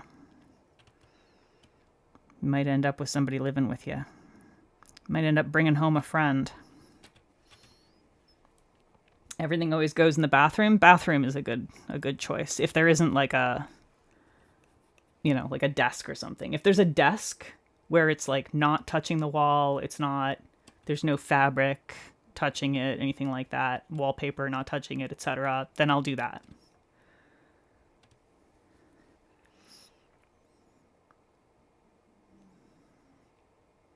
Yeah, I'm sure they're in Toronto subways as well. I'm sure that they're in the Toronto subway system. And you double check your stuff when you get home. Absolutely. Yep. Yeah, you just got to be, reasonably cautious about it. You don't have to be paranoid. You just have to be reasonably cautious. Okay. Bum, bum, bum, bum, bum, bum. Ah, that was too much. Yeah, unfortunately, they do not tend to pay rent, which is a real problem.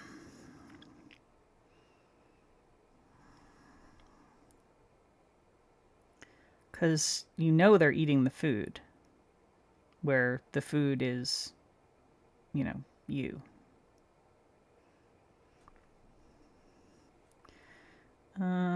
Okay, a little highlight here. She is going to have a little flower crown, but I'm not sure exactly how I want to deal with that yet.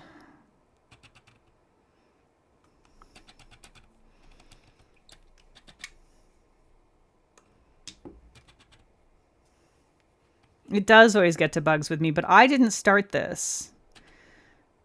It was not me talking about bugs that started this conversation. Other people were talking about bugs. You can't blame me for that.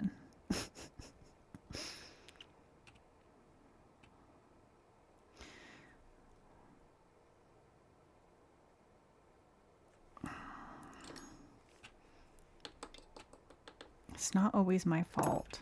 It's not always my fault.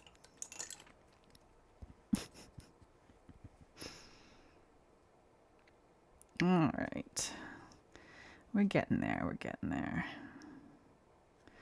All right, let's see if we can get her face without fucking it up too badly.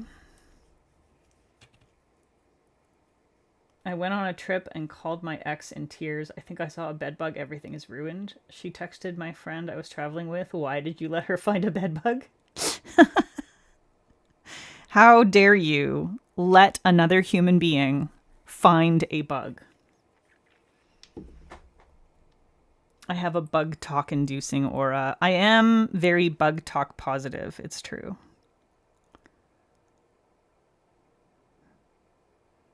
Come on. Come on. Get that eyeball. There we are. Oof. All right. Now we need the black part of the eyeball. Oh, and you know what? I also wanted to try to... you're not going to let me do that, are you? Yeah, there we go. I'm trying to put just a little bit of the other there. Just like that. It might even end up being covered by the flower crown. I don't know. We'll see. But I want to get... Thank you, Sonia. Get the eye in here. You play a game called Lint or Bedbug. There are no winners in that game. Yeah. Yeah. We have a much more fun game that we play at night when we go for walks on the trail around here, which is Leaf or Toad. Oh, I did not do a good job with this eye, y'all.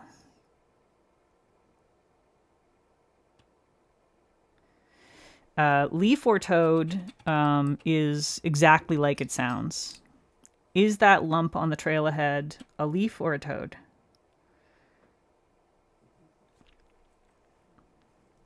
And, you know, most of the time it's a leaf. But it's reasonably frequent that it's a toad, especially in mating season, which has begun here now. I have to do that whole thing again because that did not work out well. I did a bad job.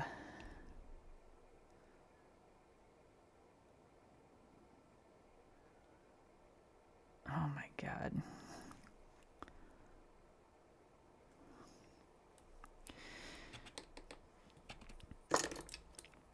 Yeah, we were out for a walk the other night, and toad season has officially begun. The spring peepers have started, and there were toads out on the walkway, on the path system near our house.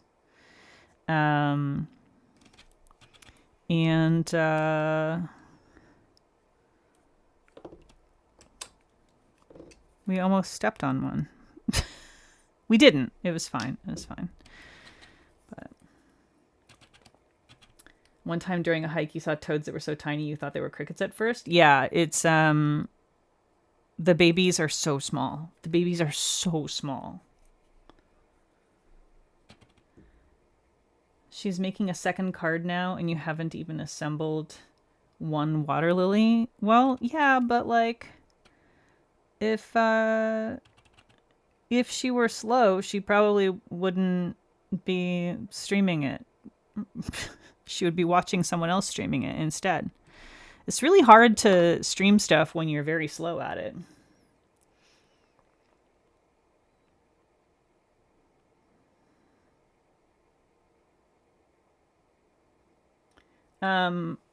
You have heard the name Coquette with an L? What? Yeah, it's going to be firefly season soon. I wish we had synchronized fireflies around here. We don't. I do love the fireflies that we have, though. They're a delight. I always get very excited when it's firefly season.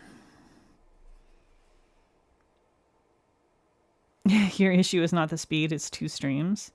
Listen, I told you, you're not obligated to watch this stream. If you want to do something else for a while, you're allowed to go do other things. You're allowed.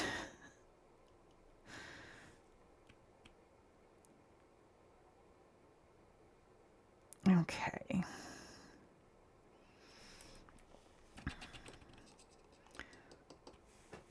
All right, I feel like she's looking pretty reasonable. I do need to figure out the flower crown now, though. You need to run your errands. All right, have fun, Bonquette. Thanks for stopping by.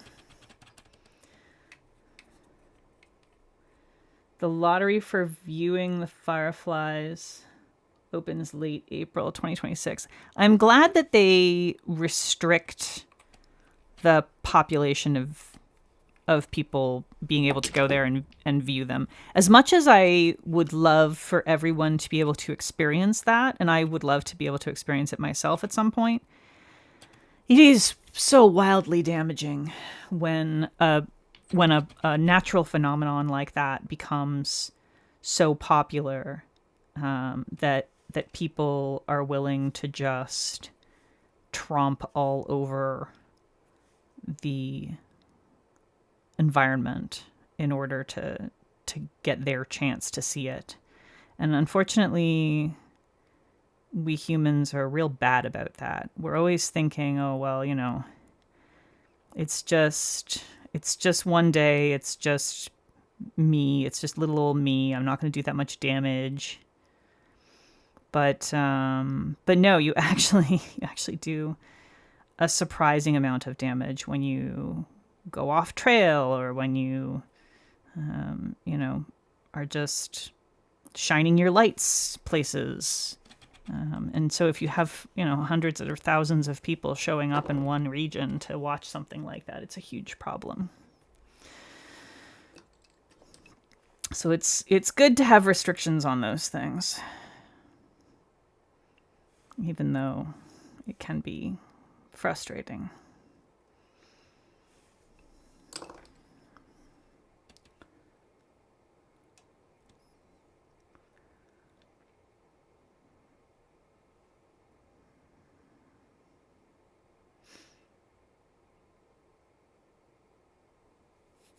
All right.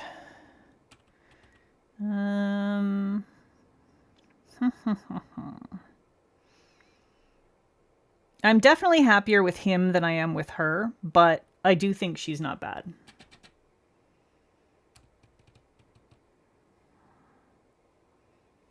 Let me just try and flatten that out a little bit. I feel like it's showing up kind of weird on the screen. Like, there looks like there's a black blob on her face that I can't actually see in real life. I don't know why it's showing that way. I guess it's just the dark green.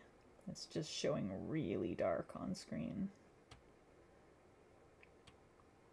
Yeah, it's just the dark green showing really dark on the screen right now. Okay. So I think those two are done. I don't want to do anything else with them because I'm afraid of fucking them up.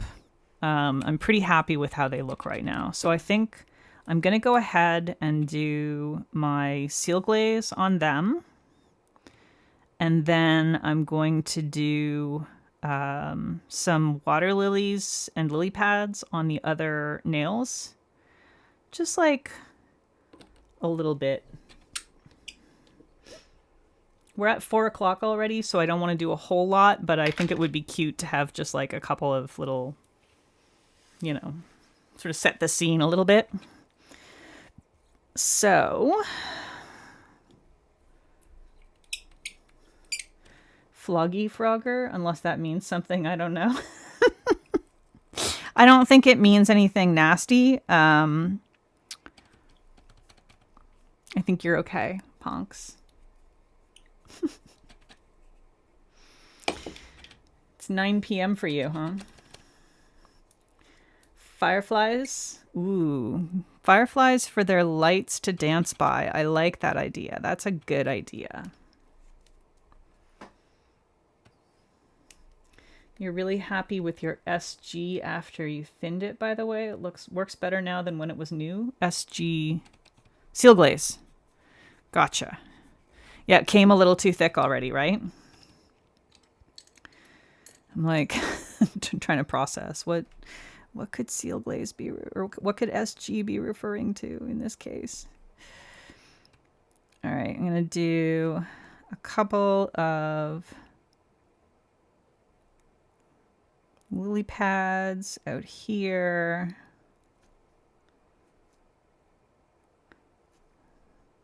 We're gonna do them kind of real simplistic.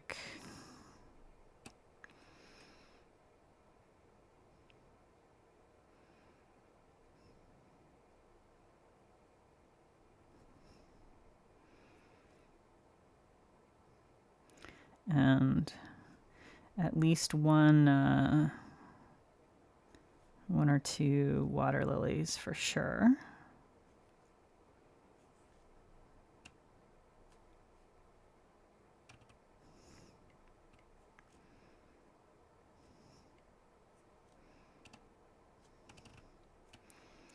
The nice thing with lily pads is that it's pretty easy to just kind of like rough them in with a couple of brush strokes, and if you've got the rest of the context, people will read it as lily pads. What's princess cake? Night cake sounds delicious. I approve of night cake. Night cake is good. I'm gonna do a little leafiness here as well. Some like grasses. Just a little, couple of little grasses coming in from the sides, because grasses be doing that in little swampy areas.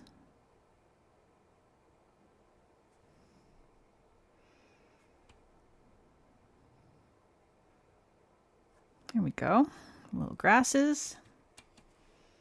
And Napoleon cake left over from the Romanian restaurant. Yum. Swedish green dome cake with cream, raspberry jam, and marzipan on top. Ooh, that's a princess cake? Interesting.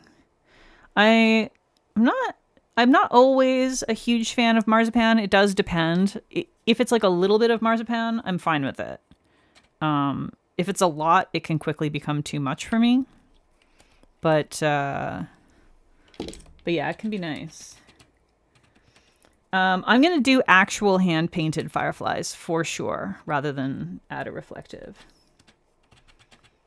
You were considering swampy zombie. What? You were considering some ice cream?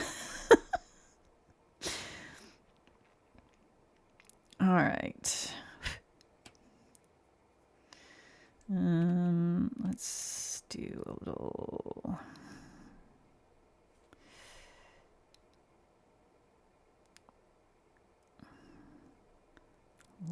flower there.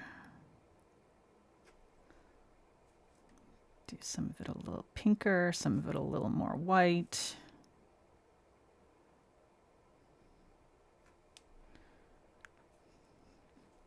Just maybe 2 on that nail is fine. And then,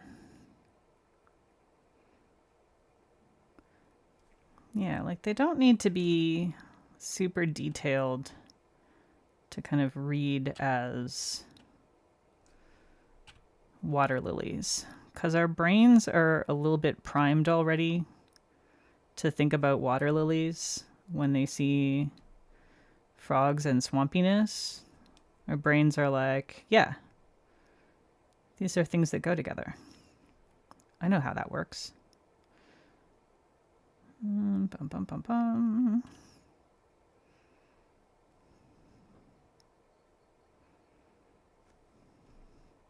There.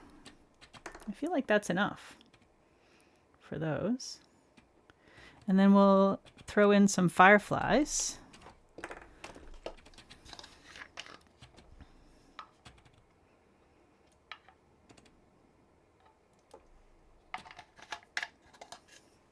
You're not a fan of marzipan? Not a fan of marzipan either? Not a pan of marzipan. That's a sentence that makes sense.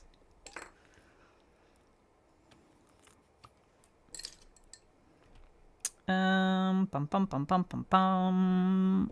I think for the fireflies, we're just gonna do some yellow mixed with some white.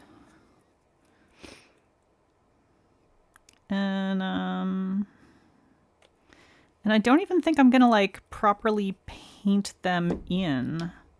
I think I just want to do, like, rather than actually try to paint fireflies, I think I just want to do like some little little dots. And maybe with some little swooshes, like they're flying around. As fireflies do.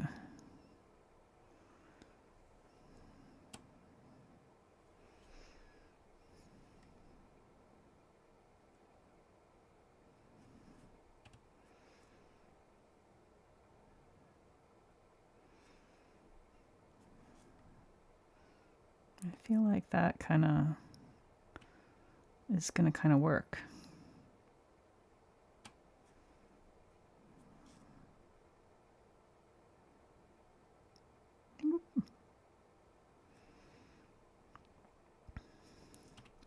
And we'll put a few on here. Whoop, we got a little gloopy there, folks. Gotta watch out for that.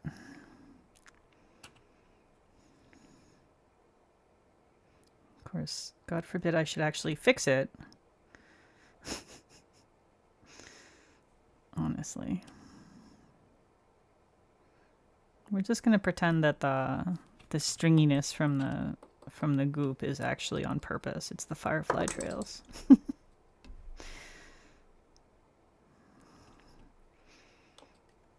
All right, let's just make sure this isn't too spermy. We don't want spermy fireflies.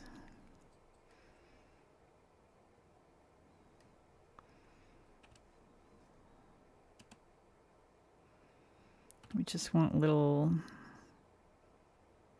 bug comets. That's all. I think we did it, y'all. I'm just gonna leave the thumb without anything on it. This is really cute. I think I'm gonna call it good because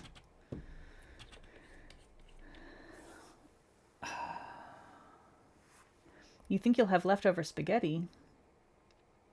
Not a fan of chocolate things. Oh, you like chocolate but not chocolate in other stuff. I understand that. There's a lot of things where, like, I love chocolate, but, like, there's a lot of things where I don't want the chocolate added version of it. And it's not all things, but, like, banana bread versus banana bread with chocolate chips in it, I would rather have the regular banana bread. And, like, you know, oatmeal cookies versus oatmeal cookies with chocolate chips in them, I'd rather have just like the regular oatmeal cookies. I feel like a lot of the time the chocolate chips can kind of overwhelm the other flavors. So I think I understand what you mean. Back to salad talk. A magical frog bacchanal. Glow-in-the-dark top coat? Ooh, that's a good idea. But then I would have to do it again. Jeez Louise. I should have thought of that before. I should have actually just mixed that in with the yellow and gold. Or yellow and white, rather.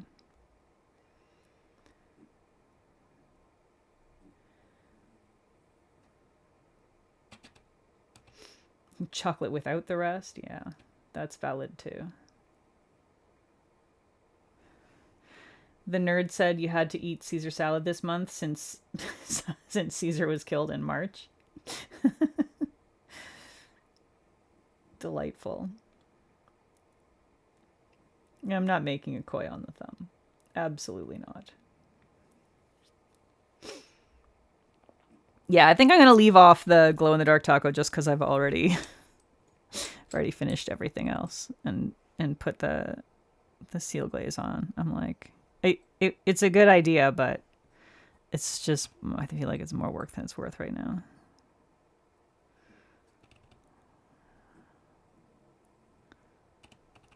Sometimes I just don't feel like doing the extra step.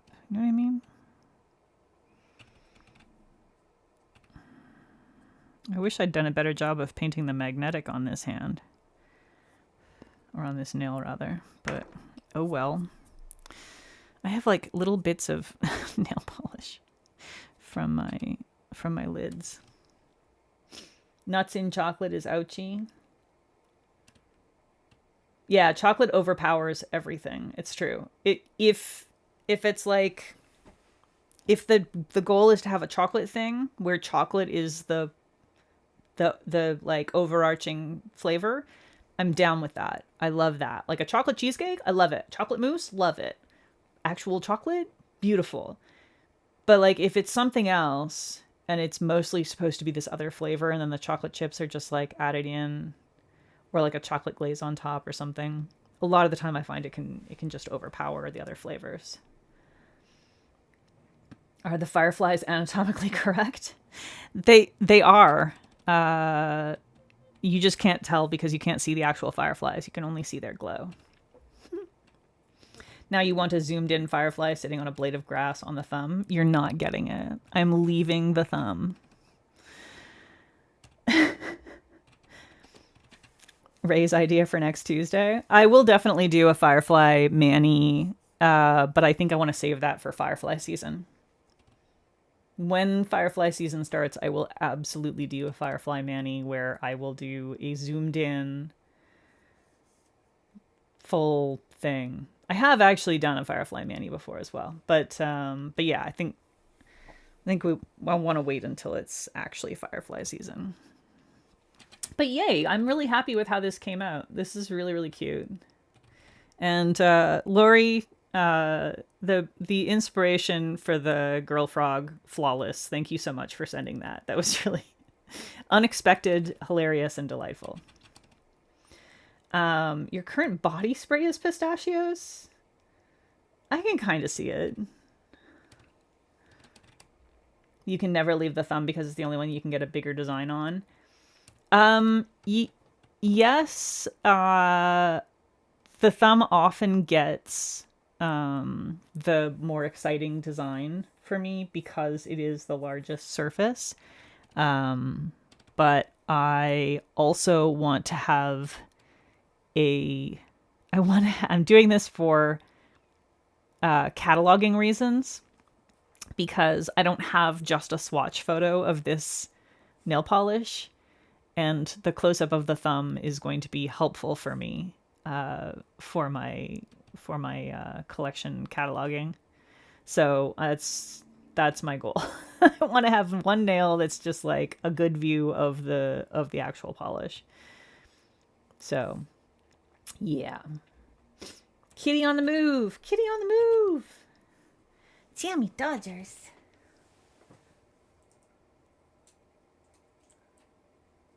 Hello. Blink, blink. Hi. What's going on? What a cat. What a gal. What a delight she is. She's so sleepy. Was she sleepy, girl?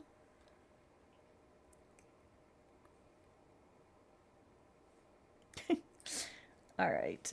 I need to top coat. I need to top coat.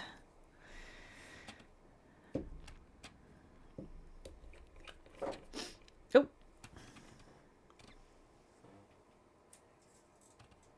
Oh, she's going to jump down. All right. She's looks like she's ready to go elsewhere. I think it is. Oh, that's why. It's because it's 4:00. So, 3 p.m. every day is treats o'clock. It's all cats treats time.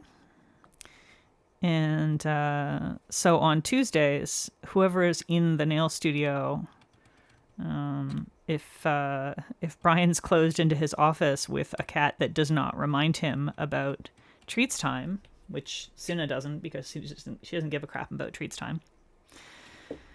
But yeah, if he doesn't have a cat to remind him, sometimes he doesn't do treats time on time. So whoever's locked in here with me is going to get restless. I love this magnetic. And I love that I used her as a background for this. And I think this mani came out incredibly cute. I am happy. All right. That's going to be it for today. That's all. That's it. We're done. So, Thursday night, Thursday night's 8 p.m. Eastern.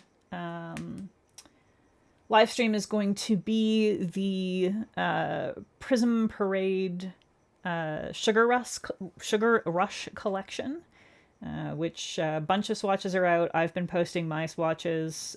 She's already posted a bunch of swatches of it.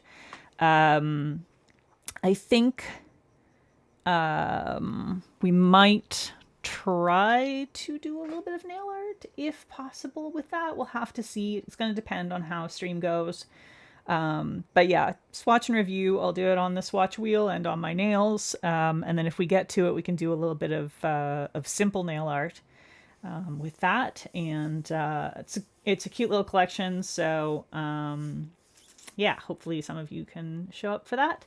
And then yeah, put in your suggestions on Discord for Tuesday's stream.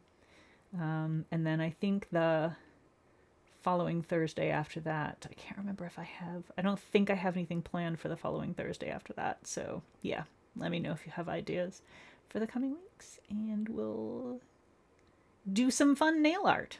Don't forget to poke all the appropriate buttons and tell your friends about the hippopotamus and all that good stuff. All right. Thanks so much for coming. Bye.